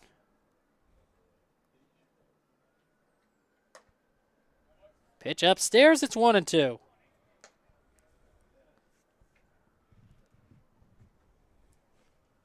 Bottom of the power order, trailing by 1. Runner in scoring position after Mabin led off the inning with a double. Pacheco struck out swinging. It's a 1-2 count on Lai. The pitch from Munoz. Breaking ball, swung on and missed. Strike 3. Back-to-back Ks. There's 2 outs. Mabin still at second. And it falls to Wen Hung Woo, the designated hitter, out of the 9 spot. Great job by Muniz out there. He mixed in the fastball and the slurve in there. Looked like he ended it off on a hung curveball, but Nathaniel Lai so far, it doesn't look like there's a pitch in the zone that he doesn't like. He's offered at just about everything today. It's the Power going with a pinch hitter. In O'Hara, Kazuya O'Hara, hitting .375 on the year, comes in a big spot. 2 outs, tying runs at second base, bottom of the fourth inning. 7-inning ball games here in the California Winter League. O'Hara always looks like he's facing the pitcher when he enters the box. Stats up in the back of the batter's box, the right-handed batter's box. It's the first pitch in. He is inside for ball 1. But his front foot, his left foot, is almost even with his back foot. So it looks like he's squaring up the pitcher out there. And then he brings it around, turns the hips as the pitch comes in. Interesting batting stance, but it works for him. Again, hitting .375 with the power. So he hits this one on the ground to short. Charging is Roberts. He gloves and throws out O'Hara at first in time to end the inning. Leadoff double goes for Waste. As the Power can't score, it's 3-2 Grizzly. On to the fifth on your California Winter League YouTube channel. Shopping for car insurance is confusing. Holy cow. Great. Now we have a cow in our kitchen. Why did you say that? Because I don't know what coverage to choose. So just say the State Farm jingle. A State Farm agent can go over all your options with you and help choose coverage that meets your needs.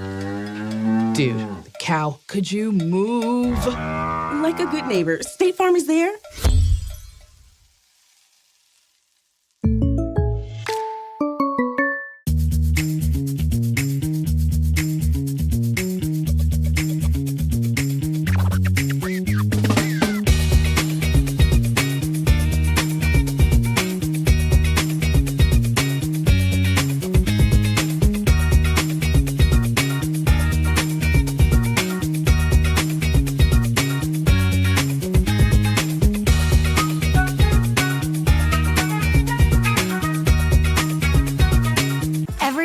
Good things come in threes, like our Eat, Drink, and Play combo for just $19.99. Maybe the saying should be good things come in 1999s. Maybe not. The Dave & Buster's Eat, Drink, and Play combo for just $19.99.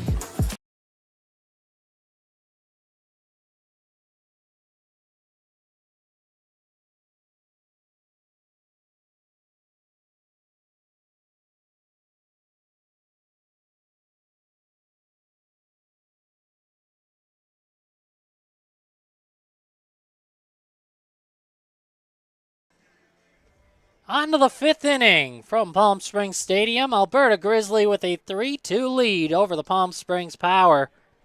As the Grizzly bats go back to work, Anthony Burgos will lead things off against a new power pitcher. And I don't mean just new into this ball game, brand new on the team. Adrian Sanchez making his first appearance with the Power.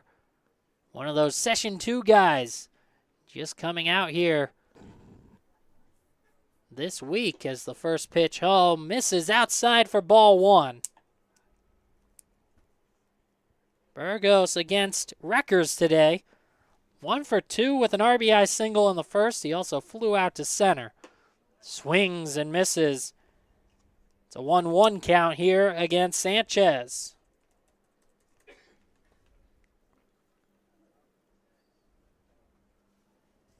Bright sunny day here in the morning slate of games here for the Winter League as it's bounced foul wide of third.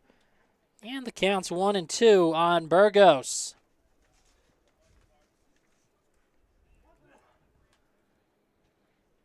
Sanchez holds his glove high in front of his face. Now kicks and fires a 1-2. Swing and a miss. Took a bit off and got the chase on the off-speed pitch from Burgos. That's out number one.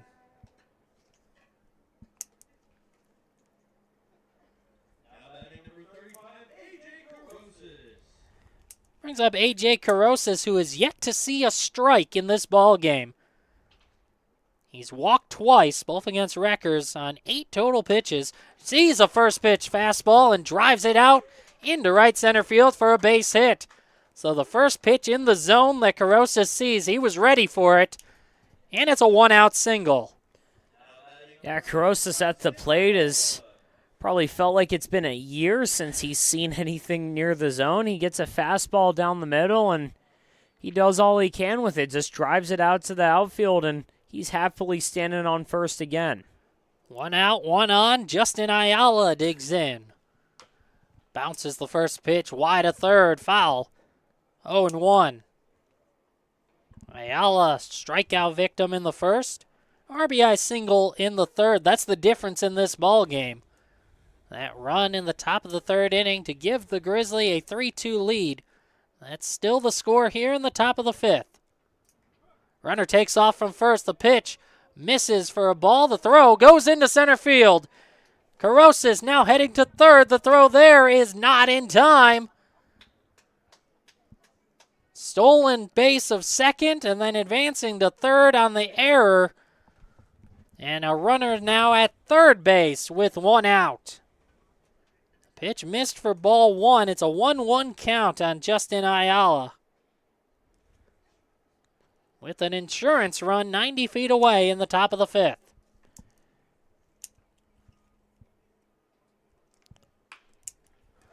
Hit right back up the middle for a base hit. In to score is Carosis, and immediately making a pay for that throwing error into center field. RBI single for Justin Ayala, his second RBI of the day. And it's a 4-2 Grizzly lead in the fifth. Yeah, and that throwing error on a new catcher, it's number 41 back there, Tyler Hendricks. Hendricks immediately tested in this ball game. The throw got away. Now a runner at first, hit on the ground towards second, slowly hit. Polito only has a play at first base, and he makes it to get Josh Roberts out. Not much he could do. That ball was hit very slowly. Ayala easily into second. But there are two outs in the inning now. Back to the top of the order, Andrew Gravdal. Two outs, runner at second, 4-2 Grizzly. First pitch inside for ball one. Yeah, and you mentioned that ball was hit slowly. It was 58 off the bat. I've seen some bunts come off faster than that. Meant there was no chance at an out at second base, as a big swing and a miss makes it 1-1 on the Grizzly right fielder.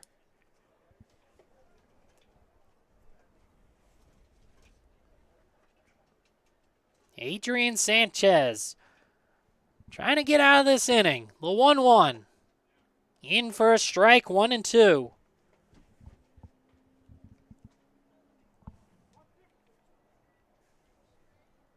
Two outs, runner at second, a two-run Grizzly lead.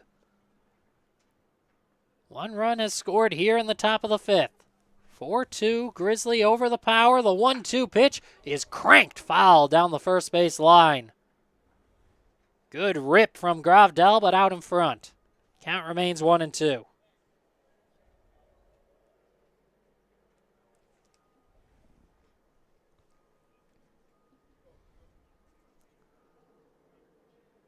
This game today will decide the season series, regular season series between these two teams. It's even at 1 right now.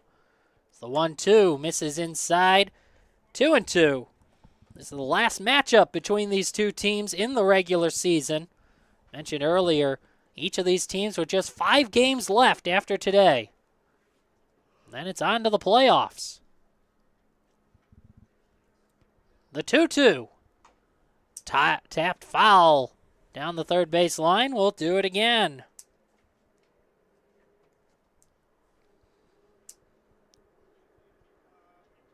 Every team guaranteed at least one game after the regular season concludes, all 7 teams. There's a play-in game, and then on to the actual postseason. The 2-2 misses outside, and the count runs full. All of that to set up the championship game right here from Palm Springs Stadium on February 16th. It's coming up quick. Just 12 days away. The payoff pitch from Sanchez. Swing and a miss, strike 3. Grizzlies score 1. They lead 4-2 as we head to the bottom of the 5th inning on your California Winter League YouTube channel. How do you define adventure? Riding the world's largest rotating tram car? Taking in SoCal's awe-inspiring views? Exploring over 50 miles of pristine wilderness? Enjoying casual or fine dining at 8,500 feet? Discovering our history? Experiencing our scenic trails? Getting that perfect souvenir? Whatever your adventure, you'll find it at the Palm Springs Aerial Tramway. Adventure at its peak. Begin your adventure at pstramway.com. family setting. You know, we come and we get into conversation, and it's comfortable here is what I guess I'll say. It's comfortable. The hot cocoa has whipped cream and sprinkles in the whipped cream in the hot cocoa. Very family oriented. You know, they cater to the kids. They got the coloring books and crayons, and they have kid-sized stuff about almost for everything that you would want. So young and old, everybody can enjoy it. It's the best. Made from scratch memories. Elmer's.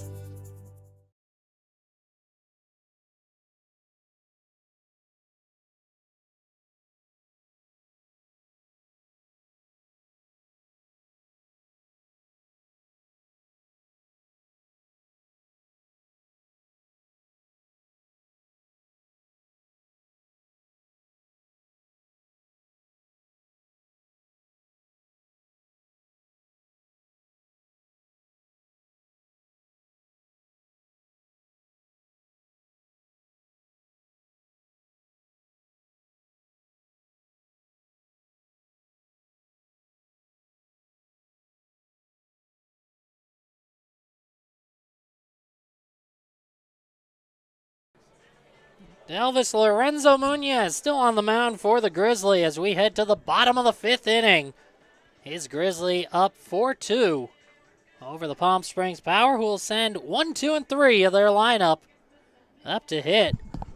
Loengart, Polito, and Dresmecki up against Munoz.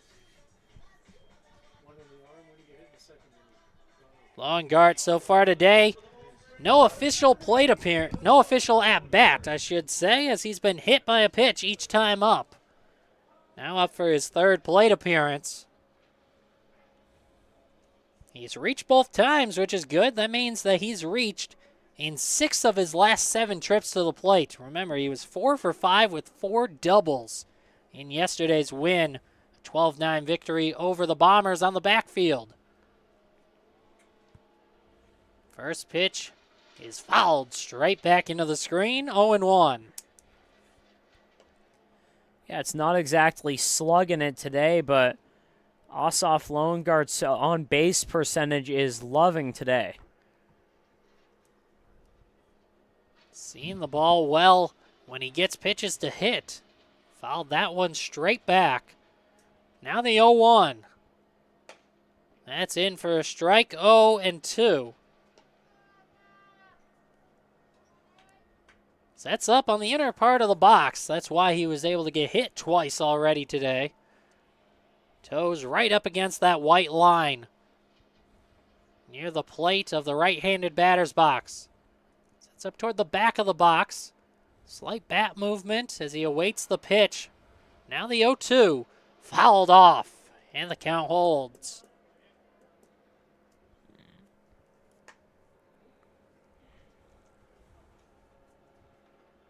Munoz doing a nice job on the mound. He's allowed those 2 runs, both in the first inning, on just 2 hits in this ball game. The hit by pitches are really the big blemish on his stat line right now. He's hit 3 men, twice being Loengart. Ahead in the count, 0-2. Looks in for the sign from his catcher. Burgos gives it to him, has the one he wants. And the 0-2. Swing and a miss, strike 3. Went off speed. Maybe the changeup, 68 miles an hour. Got the swing and miss. And that's out number 1. Yeah, that's a great job there by Muniz. He had been pitching Loengart up in the zone the whole at bat, so finally pulls out the breaking ball, gets it right below the zone, and he had Loengart off time. Francisco Polito 0 for 2, reached on an error in the first and scored. First pitch home, bounced toward the shortstop, Roberts, who charges it and throws it over the head of Dolbasian at first. Ball got out of play, so an extra 90 feet awarded to Francisco Polito. Reaches on his second error. Second one charged to Josh Roberts, the shortstop. And down to second with with only one out is Polito as Jude Dresmecki digs in. I know Polito runs pretty well, and it wasn't that hard hit, but it was a routine ground ball. Roberts was able to field it well. He kept running towards first. It looked like he delivered it off his front foot. I mean, there's not exactly really anything to explain how it turned into an errant throw, but he threw it away. So a chance for the Power, who trail by 2. It's 4-2, bottom of 5.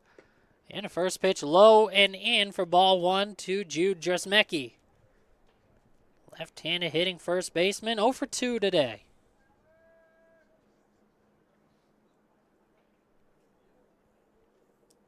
He's hit the ball to the second baseman both times. 4-3 ground out and a fielder's choice that went 4-6. A 1-0. Downstairs, ball 2. And it's already the third error of the game for the Grizzly. The first 2 were both in the first inning, and both of them scored. Help the Power get those 2 runs to tie things up after the Grizzly scored 2 in the top of the first. Grizzly added another run in the third and 1 more in the top of the 5th.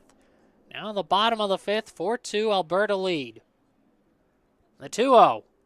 Downstairs, ball 3.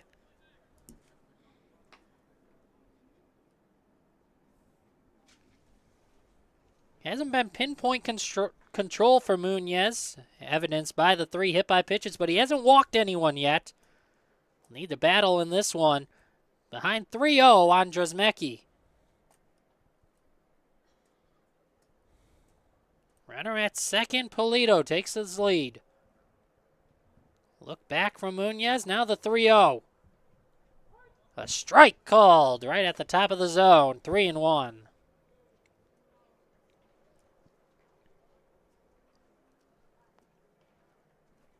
Beautiful day at the ballpark, continuing to get warmer.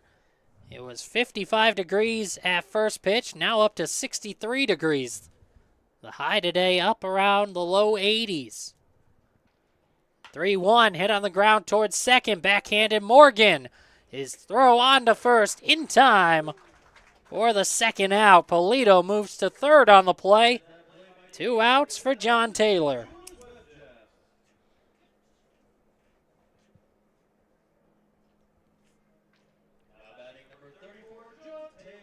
Taylor has had a nice debut day for the Power. Hit by a pitch in the first, and he singled his last time up. Couple of reaches. Flashing the leather a little bit at short as well. Showing off his range. Runner at third base, Polito. 2 outs.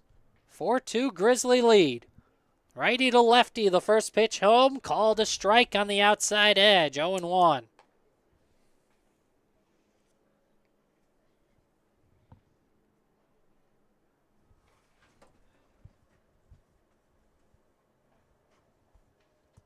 Shaking off a sign at the plate, holds the ball behind his back.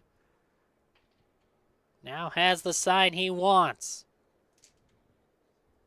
Sets at the belt. The 0-1. Down low. 1-1 the count.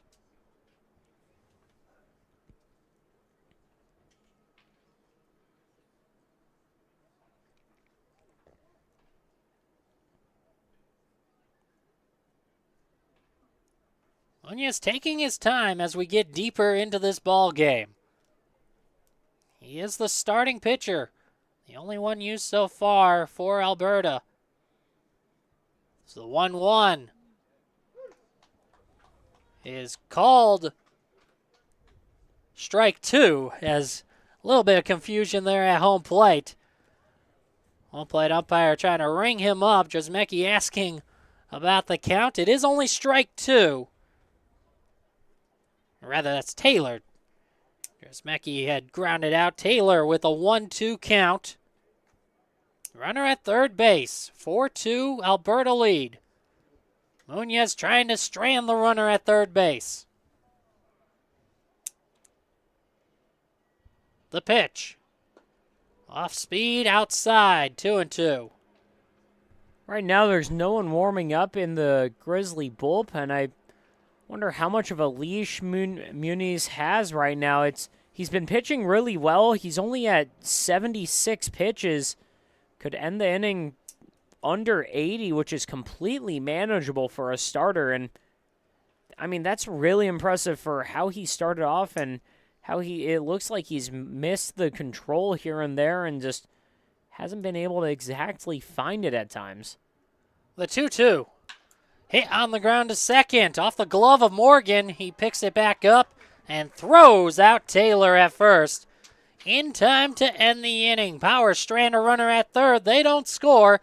It's 4-2 Grizzly as we're on to the 6th on your California Winter League YouTube channel. Whether you're building, landscaping, renovating, refreshing, or simply researching, rent the right size tools for your size jobs. In store, online, or in-app at Sunbelt Rentals, where tools rule.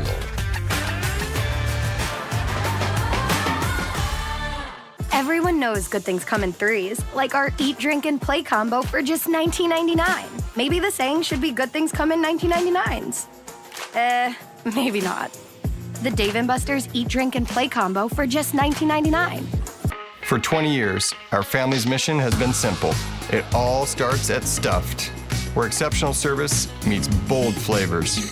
Every crust, a masterpiece. Cocktails crafted to perfection in an atmosphere that brings family and friends together. Stuffed pizza, dine-in or takeout. Savor and enjoy at our 2 locations. Quality, service, family legacy, it all starts at Stuffed.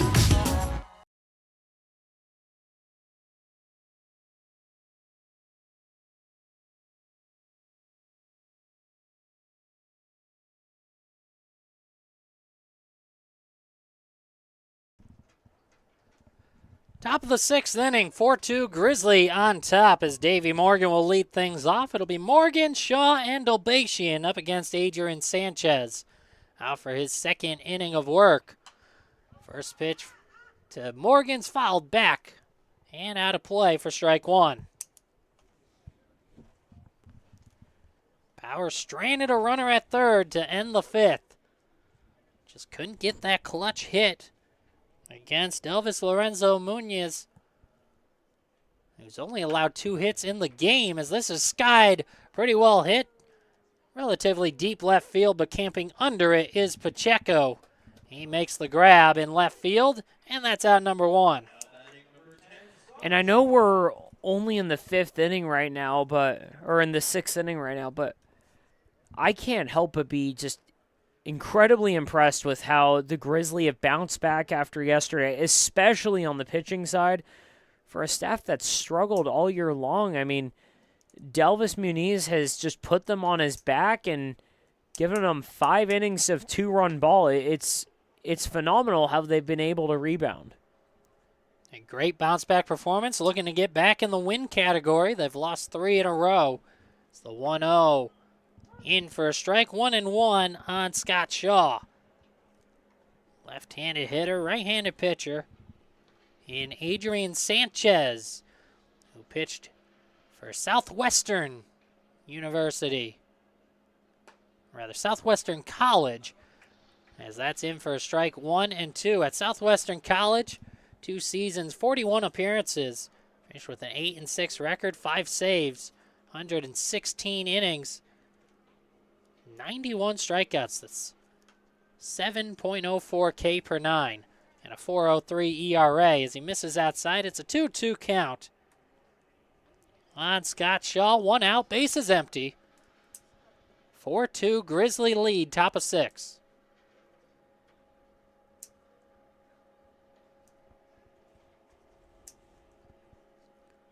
The 2-2 breaking ball into the zone for strike 3. 2 down.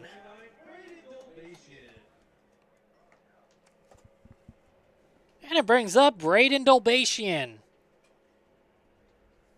0 for 2. He was hit by a pitch and scored in the first. Fouled out to Dresmecki at first in the second inning and hit into a 6-4-3 double play his last time as he fouls this one back above our head, crashing on the roof of the press box. 0-1.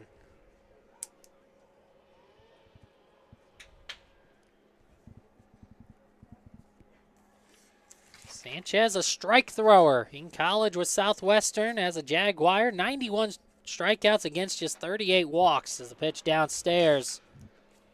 1-1.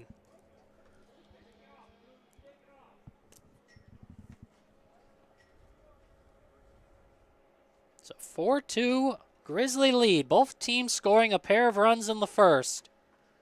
Grizzly adding a run in the third and one in the fifth to hold a 2-run advantage.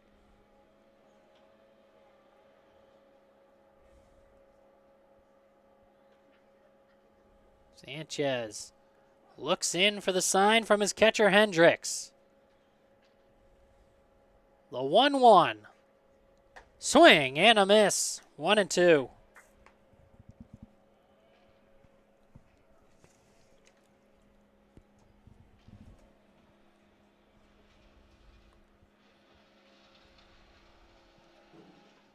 The 1-2 offering is grounded foul wide of third base.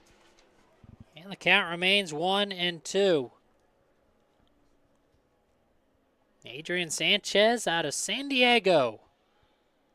Right-handed thrower. Another 1-2 to Dolbatian. Off speed, and that is cranked deep to left field, tailing foul, and it'll get out of play. He straightened that up. It likely had home run power.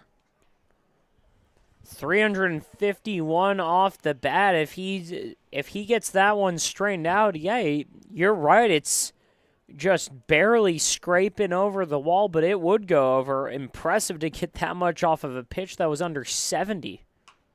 The 1-2 is fouled back and out of play once again. It's a 1-2 count. He's fouled off 3 straight pitches.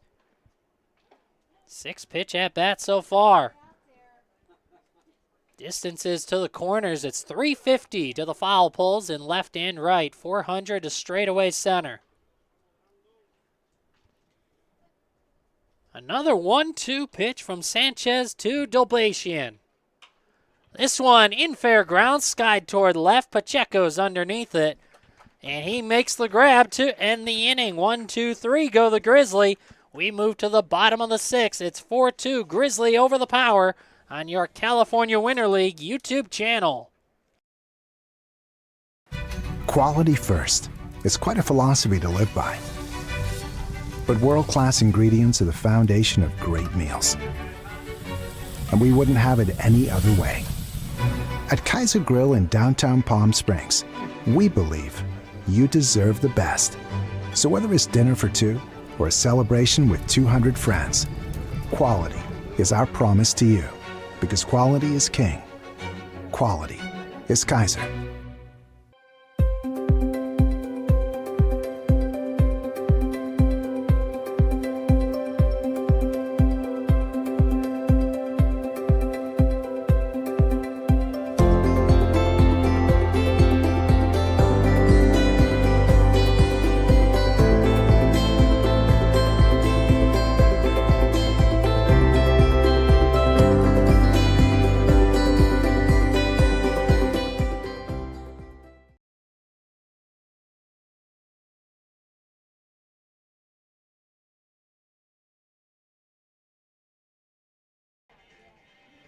We move to the bottom of the 6th inning. Brandon Januska along with Steven Buxton.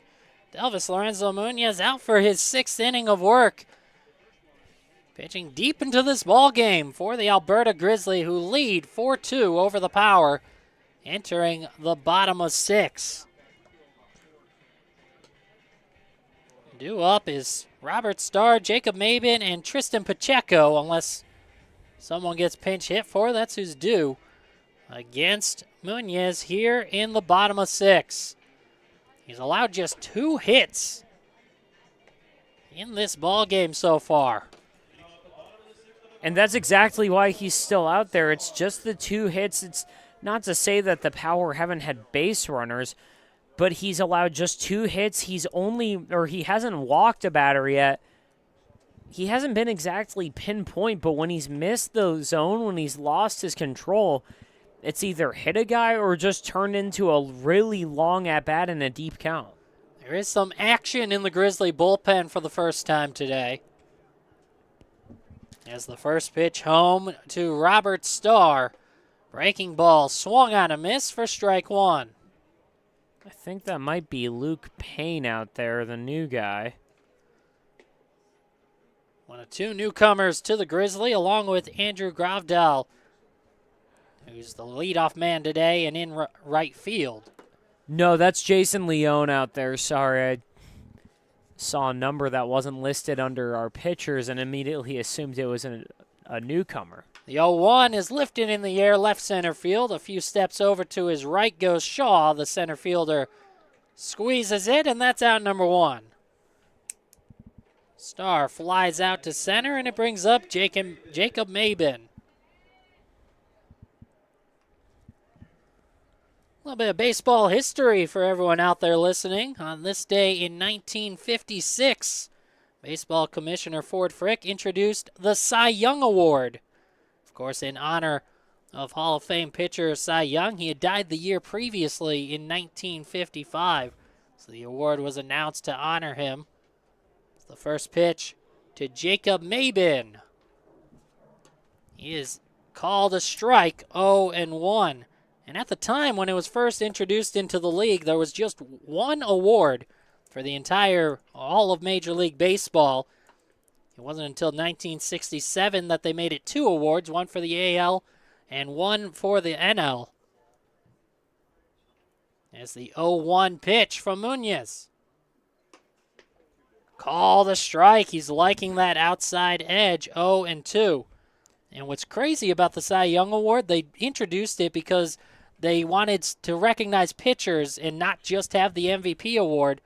Well, the first time they had the Cy Young Award, 1956 season, Don Newcomb won it and won the MVP award. So they made an award just for pitchers to have them have their own award outside of MVP, and a pitcher won both awards in the first season. As this is into center field, ranging back is Shaw. He makes the catch on the run, a nice play, and there's 2 away. Do you know which team has the most Cy Young winners? I don't offhand. Is it the Dodgers? It is the Dodgers with 12. That doesn't surprise me. That does not surprise me. Doesn't hurt when you've got 2 3-time winners on in the books with Kershaw and Koufax. That's right. And Don Newcomb was one of those as well when they were the Brooklyn Dodgers in that 1956 season. Tristan Pacheco digs in, 2 outs, base is empty, 4-2, Grizzly lead. And the first pitch upstairs for ball 1 to Pacheco, 0-2, popped out to second and struck out swinging. One that's a little bit surprising until you really think about it. The Mets are in third with 7. But then you realize Jacob deGrom and Tom Seaver both Jacob pitched for deGrom that. probably has, 3 or 4 at this point. The 1-0 comes up and in. 2 balls, no strikes on Pacheco. He's got 3, and I'm pretty sure Tom Seaver had 3. So the question is, who has that 7th one? I don't think Johan Santana won one with the Mets. Did Syndergaard ever win one? No, he didn't. We'll have to look that up for you folks. 4-2 Grizzly lead. Bottom of the 6th inning, a 2-0 count on Tristan Pacheco. 2 outs, bases empty, off speed, swung on a miss. It's 2-1. So it's Tom Seaver. He must have won a Cy Young somewhere else too. Dwight Gooden and R.A. Dickey. R.A. Dickey. I forgot about him. And I will die on the hill saying that one should have gone to Kershaw. The 2-1. Off speed, fouled back. It's 2-2. I was thinking, all right, Dickie, I remember that he won one. I was thinking he was with Toronto when he did it. Didn't remember he was with the Mets. It's a 2-2 count on Tristan Pacheco. Base is empty. 2 outs in the inning. We're in the bottom of the 6th. 4-2 Grizzly on top. Power need to get something going offensively. Just 4 outs to work with. Pacheco trying to start a 2-out rally. The 7-hitter for the Power. Munoz looks in, has the sign.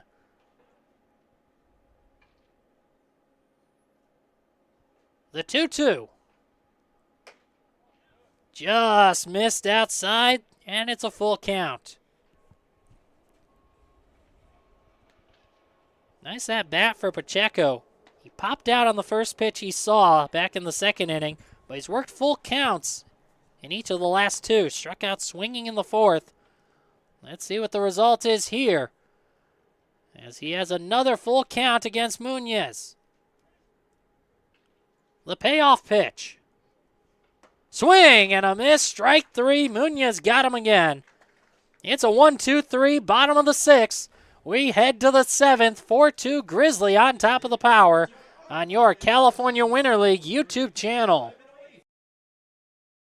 There's something winning in the Agua. Catch all the action at 360 Sports at Agua Caliente Casinos. Watch your favorite teams on our giant wraparound screens. See live scores on the LED sports ticker. Win big with our bar top games and enjoy great twists on bar food favorites. And with 3 premier casino locations, 360 Sports is the ultimate fan experience. For more information, visit aguacalientecasinos.com.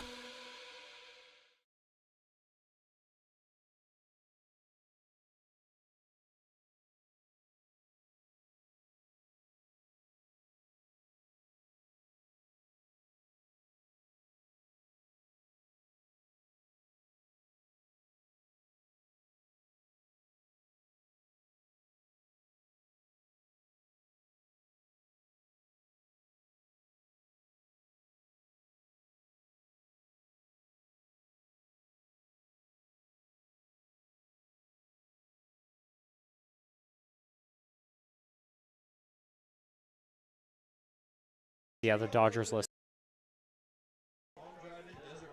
On to the 7th inning. 4-2 Grizzly on top of the Power. Adrian Sanchez remains on the mound. He'll try to keep the score right where it is in the top of the 7th. Allow the Power bats to go to work in the bottom half and try to stage a comeback here. Grizzly, on the other hand, trying to snap a 3-game losing streak. They lead by 2. Chance to add on. Maldonado, Burgos, and Carosis due up here in the 7th. Maldonado, 1 for 2, RBI single, a walk, and a strikeout. Hits the first pitch on the ground towards second off the glove of Polito, and it'll trickle into shallow right field. Maldonado reaches on the E4 to start the 7th.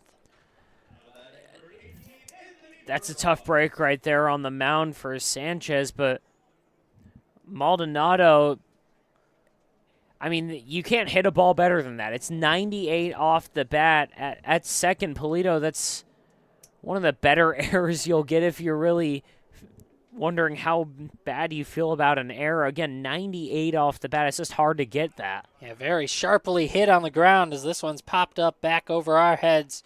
0-1 count on Anthony Burgos. Not all errors are equal when you look at them. They all count the same in the scorebook. We had one yesterday where it was a broken glove. It just popped right through it. Still goes down the same, but that's one you feel for the fielder because there's not much you could do on it. Was that on the backfield? I believe it was over here in foul grounds. I don't remember who it was, but it went right through the glove. Maybe it was 2 days ago. It's the 0-2. Low and away. That'll get all the way to the backstop. Down an extra 90 feet goes Maldonado. He's at second after the wild pitch.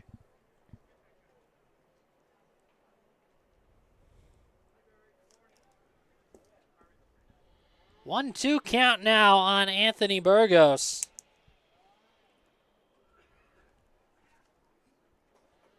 Runner at second and Maldonado. The pitch, line drive, one hop. Over to Taylor, the shortstop, throws over to first, just offline. But able to get back to the base was Dresmecki. It pulled him off for a second, and then he had to reach back with the right foot and touch the bag just ahead of the catcher Burgos for out number 1. Maldonado holds at second on the play. 1 out. Runner at second for A.J. Carosis. Righty to lefty. First pitch inside, ball 1.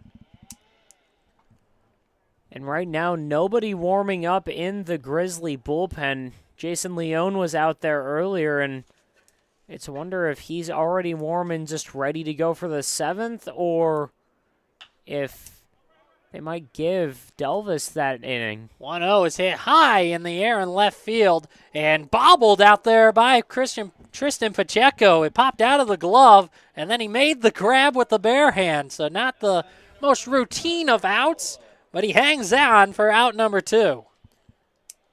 And the only reason there's really a question of whether or not they'll give Muniz that 7th inning is because he came off. You can see an interaction with him and Jared Lemieux. Lemieux kind of patted him on the shoulder.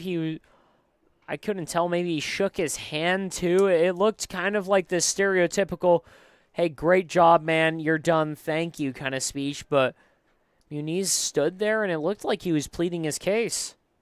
We'll see if it worked out for him to get that 7th inning as the pitch misses low and away after a previous miss, so it's 2-0 on Justin Ayala. 2 for 3 on the day, a couple of RBI singles, including one against Sanchez in the 5th. Runner at second, 2 outs, 4-2 Grizzly. The 2-0 misses low and away, 3 balls, no strikes. Pitchers of record at the moment, David Reckers needs help from his offense to avoid taking the loss. And on the positive side, well, it's obvious. Munoz has pitched the entire game so far for the Grizzly. He would be the winning pitcher if the score holds, as it's a 4-pitch walk to Justin Ayala. Runners at first and second with 2 outs, and the 9-hitter Josh Roberts.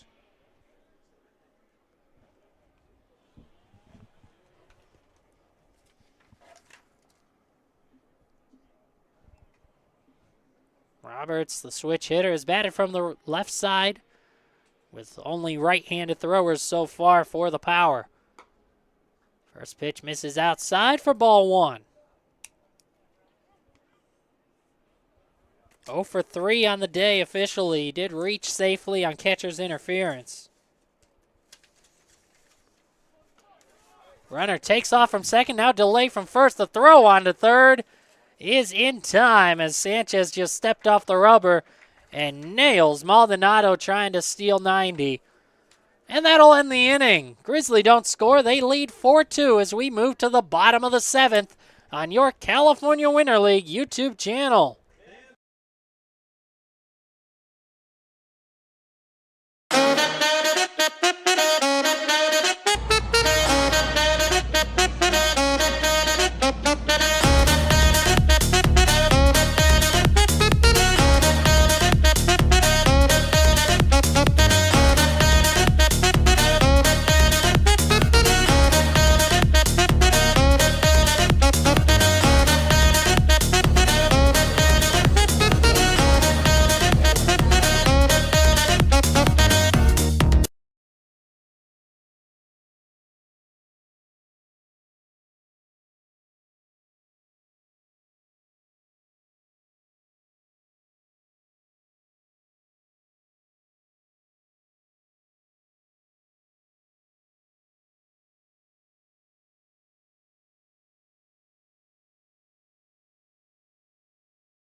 We head to the bottom of the 7th inning. Brandon Januska along with Stephen Buxton Alberta Grizzly hanging on to a 4-2 lead over the Palm Springs Power.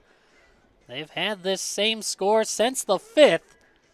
Grizzly have led since the 3rd inning. Both teams scored a pair of runs in the 1st. It was 2-2 after 1.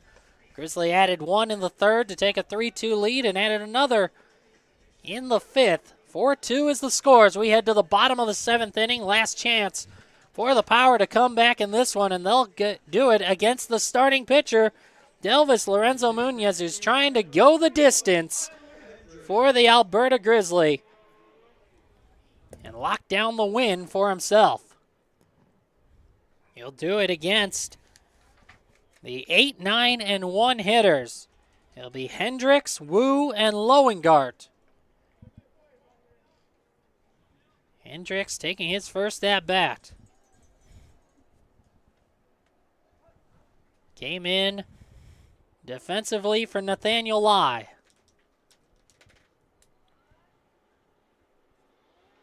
First pitch to the Power catcher. Check swing, fouled off. And it's 0-1. Steven, I know you were excited to see Delvis go back out there for this 7th inning. Yeah, it's been fantastic from him so far. I mean, one of the better performances we've seen out of any pitcher all year. And the main thing is he's managed to get that strike or that pitch count back under control. He's at just 89 pitches right now. Pitch number 89 coming. The 0-1. Fouled off to the right. 0-2 on Hendricks.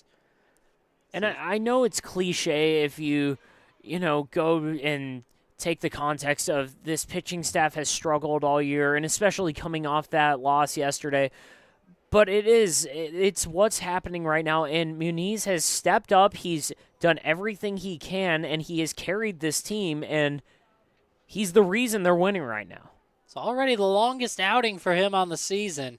So the 0-2 comes up, never broke, and it hits the back of Tyler Hendricks. A hit by pitch. That's the 4th time that Muniz has hit a batter in this ball game. Again, that's really probably the only real blemish on his game so far today. That's all he's done wrong. He's hit a couple batters. Other than that, he's managed to get ground balls when he's needed them. He got a couple big strikeouts to end some innings, and he has earned his way to this 7th inning. It's Kazuya O'Hara, who was hitting out of the 9th spot. He pinch hit back in the 4th inning for Wu in the designated hitter role, taking his 2nd at-bat. Grounded out to short his first time as the ball gets away from the catcher. Berg goes down to 2nd. Safely is Tyler Hendricks. The throw not in time.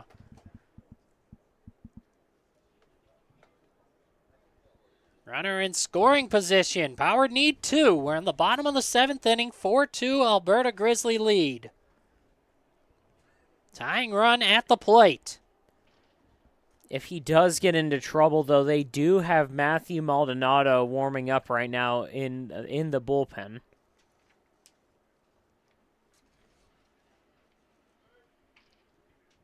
Look back at second base.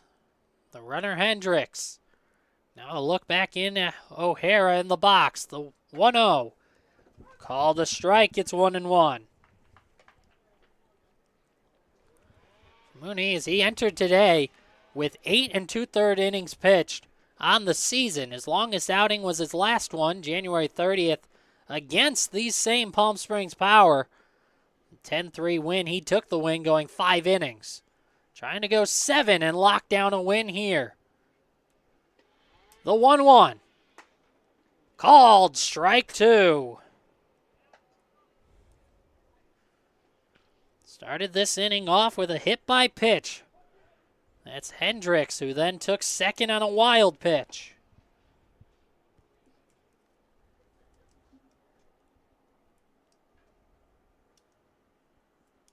Look in at O'Hara, always out of the open stance. The 1-2 fouled off to the left. We'll do it again. And again, it can't be understated how impressive what Muniz has done all season has been. He had one rough outing. He allowed 2 runs in 2 innings against the Blue Sox, but outside of that, it's 2 runs in 5 innings, 1 2/3 shutout. Right now, he's working with 2 runs in trying to go 7 innings here.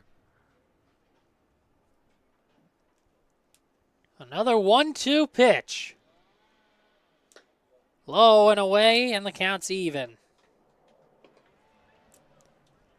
Just being able to find ways to do it, being able to find ways to prevent runs. Again, it hasn't exactly been the strikeout every time. He's had to work with in and out of traffic.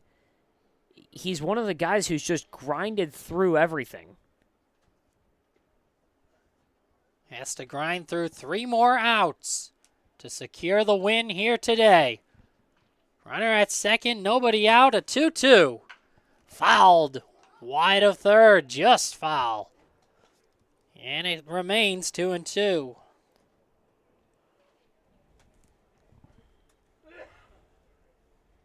Good battle from Kazuya O'Hara.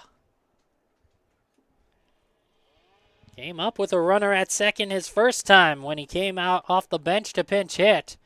And he grounded out to short in that at-bat to end the inning and the threat. The 2-2.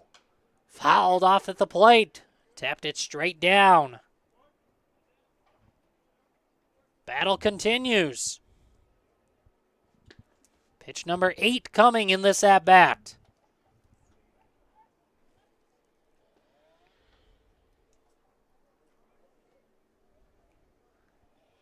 Hendricks takes his lead off second.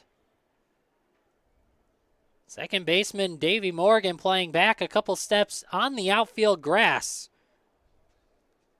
Right-handed hitting O'Hara.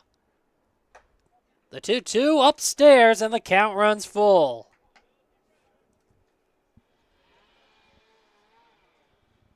Over at third base, Carosis playing near the line. There's a good gap, though, between the third baseman, Carosis, and the shortstop, Roberts. Roberts playing more toward the second base bag.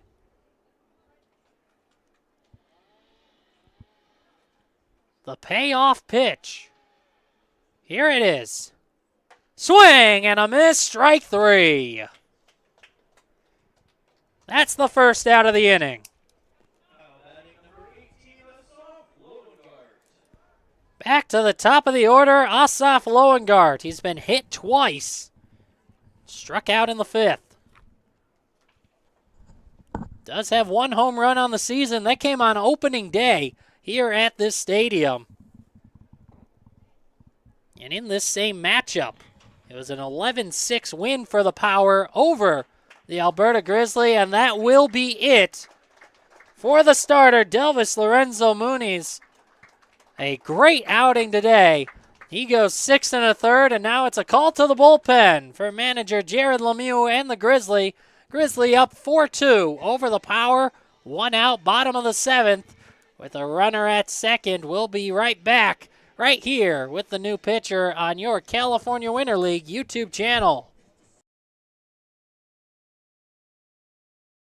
Outdoor living in the Coachella Valley is spectacular, and Tessera is the premier builder of outdoor living spaces in the desert. Nobody does it better than Tessera.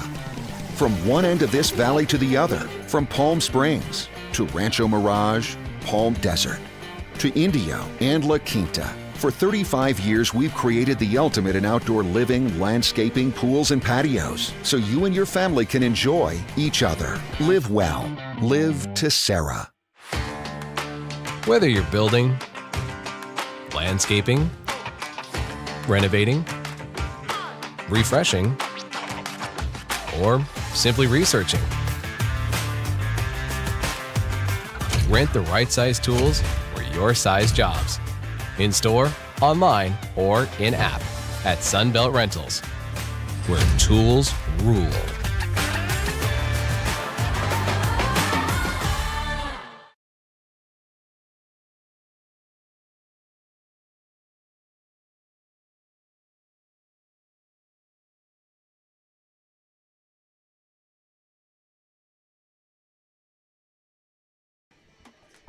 Back with you. Bottom of the 7th inning. Runner at second, Tyler Hendricks. With 1 out, a 4-2 Grizzly lead, trying to hold on. As they go to the new pitcher, Matthew Maldonado. He was the designated hitter, now comes in to try to get the final 2 outs of this ball game against the top of the order, leadoff man Asaf Loengart. Yeah, and if you're over there on that Alberta Grizzly bench, you got to feel for Maldonado. Obviously, he's still in line for the win, but with a pitch count, or not for Maldonado, but for Muniz, but with the pitch count still in pretty good control, he wasn't able to finish it off, and it's an understandable switch. You've got the top of the lineup coming up. You've got the tying run at the plate, and Asaf Loengart, one of the best hitters in the league right here, but you'd always like to see at least get a chance at that complete game. First pitch in for a strike to Loengart. Yeah, you're rooting for that complete game for Muniz, but again, with Loengart, he's been hit twice today. He did strike out in the 5th against the starter, but he's a hot hitter, especially after a 4-double day, 4 for 5 yesterday, but he looks at strike 2. Maldonado has the jump on him. If you are going to switch to anyone, though, I do like going to Maldonado, who you're basically jumping up about 10 miles an hour on the fastball here. Runner at second, the 0-2. Misses outside, 1-2. Final stat line for the starter, Delvis Lorenzo Muniz. 6 1/3. He allowed 2 runs, only 1 earned on 2 hits. No walks, 6 strikeouts. He did hit 4. But he is in line for the win if Maldonado can shut things down. The 1-2, that's lifted in the air, shallow left center field, and he'll drop for a base hit. In front of the center fielder, Shaw. They're at the corners with 1 out. The tying run now on base. The Grizzly just caught a huge break there, and the fact that that ball came off the bat so weakly and it just kept floating out there long enough that on second base, Tyler Hendricks, he had no choice to even try and go to third. He could have gone home if he was running off the bat, but he had to stay halfway to make sure that Scott Shaw didn't catch that and he couldn't get double off. Hendricks has to score, and of course the other run has to score as well as the first pitch fouled back by Francisco Pulido. He's 0 for 3, but he's reached twice on errors by the shortstop Roberts. Tying run at first, the game-winning run is Pulido in the box. 4-2 Grizzly lead, bottom of the 7th inning. Maldonado's 0-1. Loengart takes off from first. The throw down is not in time. Stolen base for Loengart, and now the tying run's at second. The pitch was a strike. It's 0-2 on Pulido.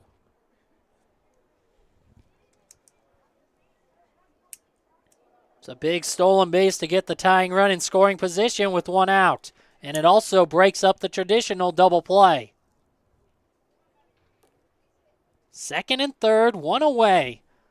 0-2 count on Pulido. 2-run Grizzly lead, bottom of 7. This is lifted in the air right field, and that'll tail out of play. Foul.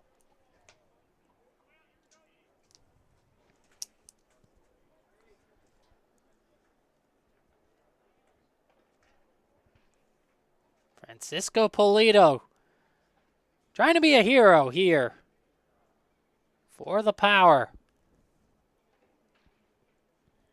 If he can get a base knock, potentially tie this ball game up. The 0-2 misses high, 1-2. Pulido on the season has driven in 3 so far this year, playing in his 9th game. Hendricks, the runner at third. Loengart at second. The 1-2. Swing and a miss. Strike 3. 2 down, and it falls to Jude Dresmecki. Brendan, I was waiting for him to pull out that breaking ball because in that situation, you're going for the strikeout. There's no way around it. You've got your back against the wall. You've got the tying run on second, and you need 2 outs. You can't rely on a double play there.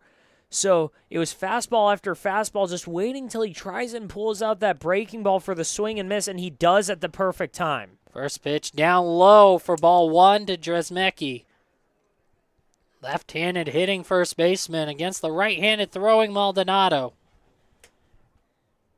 Another lefty would be on deck. Runners at second and third. 4-2 Grizzly lead. 2 outs in the inning. The 1-0.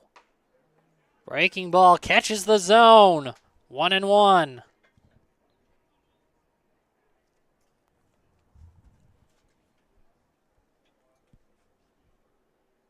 Maldonado on the season, 11 2/3 innings coming into this matchup, a 7.80 ERA, 0-2. 17 strikeouts against 15 walks as the pitch misses outside. 2-1.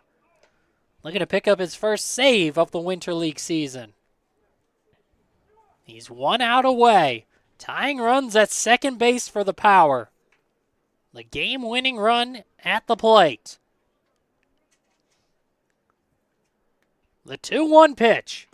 Inside, it's 3-1. Now you have to be careful. First base is open. You have another lefty on deck in John Taylor.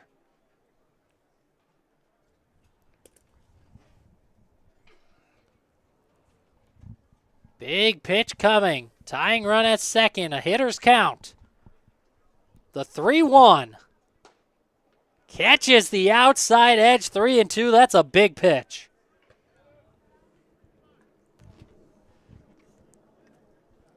Right back in the count.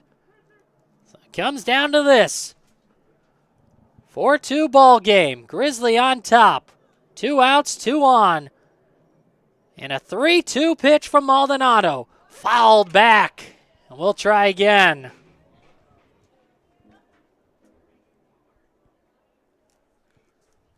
Plenty of excitement here in the early game from Palm Springs Stadium. This one to decide the season series between the Grizzly and the Power, even at 1 apiece. Another payoff pitch from Maldonado. Hit softly on the ground towards second. Davey Morgan charges. The throw to first is in time, and that ends the ball game. The Power threaten, get the tying run in scoring position, but they cannot score as the Grizzly hold on. Maldonado with the save. And it's a 4-2 win for the Alberta Grizzly. Yeah, that's a huge win for the Grizzly. Again, you can't overstate just the circumstances coming into this game. You're trying to forget about yesterday. You're trying to get back on track. You're on a losing streak. You're trying to get out of last place in the league. And you're playing against a team who has played you really well this season. It's been a couple close games. And you come out, and from the start, Delvis Lorenzo Muniz set the tone on the mound, and he was fantastic. Yeah, he was. He really deserved that win. He pitched into the 7th inning, picks up the win. He's now 2-0 on the season. Picking up the save is Matthew Maldonado, his first save of the season. And it wasn't easy for him out there against the top of the order for the Power, but he was able to get it done. Very impressive job. Taking the loss in this one is David Reckers as he falls to 2-3 now on the year for the Palm Springs Power. As the Power now fall 2 games below 500. They're 4-6 on the season. And the Grizzly with the win improved to 3-7. Falling just half a game behind the Blue Sox in the standings for 5th place in the league. Yeah, and again, every team gets into the playoffs. They're not exactly playing for a chance to get in there. Whether or not you have to play the play-in game is a different question. Obviously, the bottom 2 seeds will be playing there. But it's such a momentum shift. It really just lifts up the spirits of the whole room, especially when it's done that way. Muniz has been a guy for them all year who's been great. Again, there was one routing where it was a little bit rough, 2 innings, 2 runs, but other than that, he's been a stabilizing force in this pitching staff that has needed it all year. Yeah, they really needed it here today after a tough outing yesterday, and he delivered, moving to 2-0 on the season, gets the win. Maldonado the save in this one. A great ball game all the way around, an exciting thriller to start off the morning here from Palm Springs Stadium. And we have another one for you in just a little while. It was scheduled for 12:30. It's nearly that time right now, Pacific time, so 20 minutes or so. And we'll have that game for you. It's the Palm Springs Chill taking on the Canada A's right here. We'll have that broadcast for you. Stephen Buxton on the lead. I'll be on the broadcast as well. I'm Brandon Januska. Thank you for tuning in to this morning game as the Alberta Grizzly defeat the Palm Springs Power by a final score of 4-2. We hope to have you tune back in for the next game in just about 20 minutes or so right here on the California Winter League YouTube channel.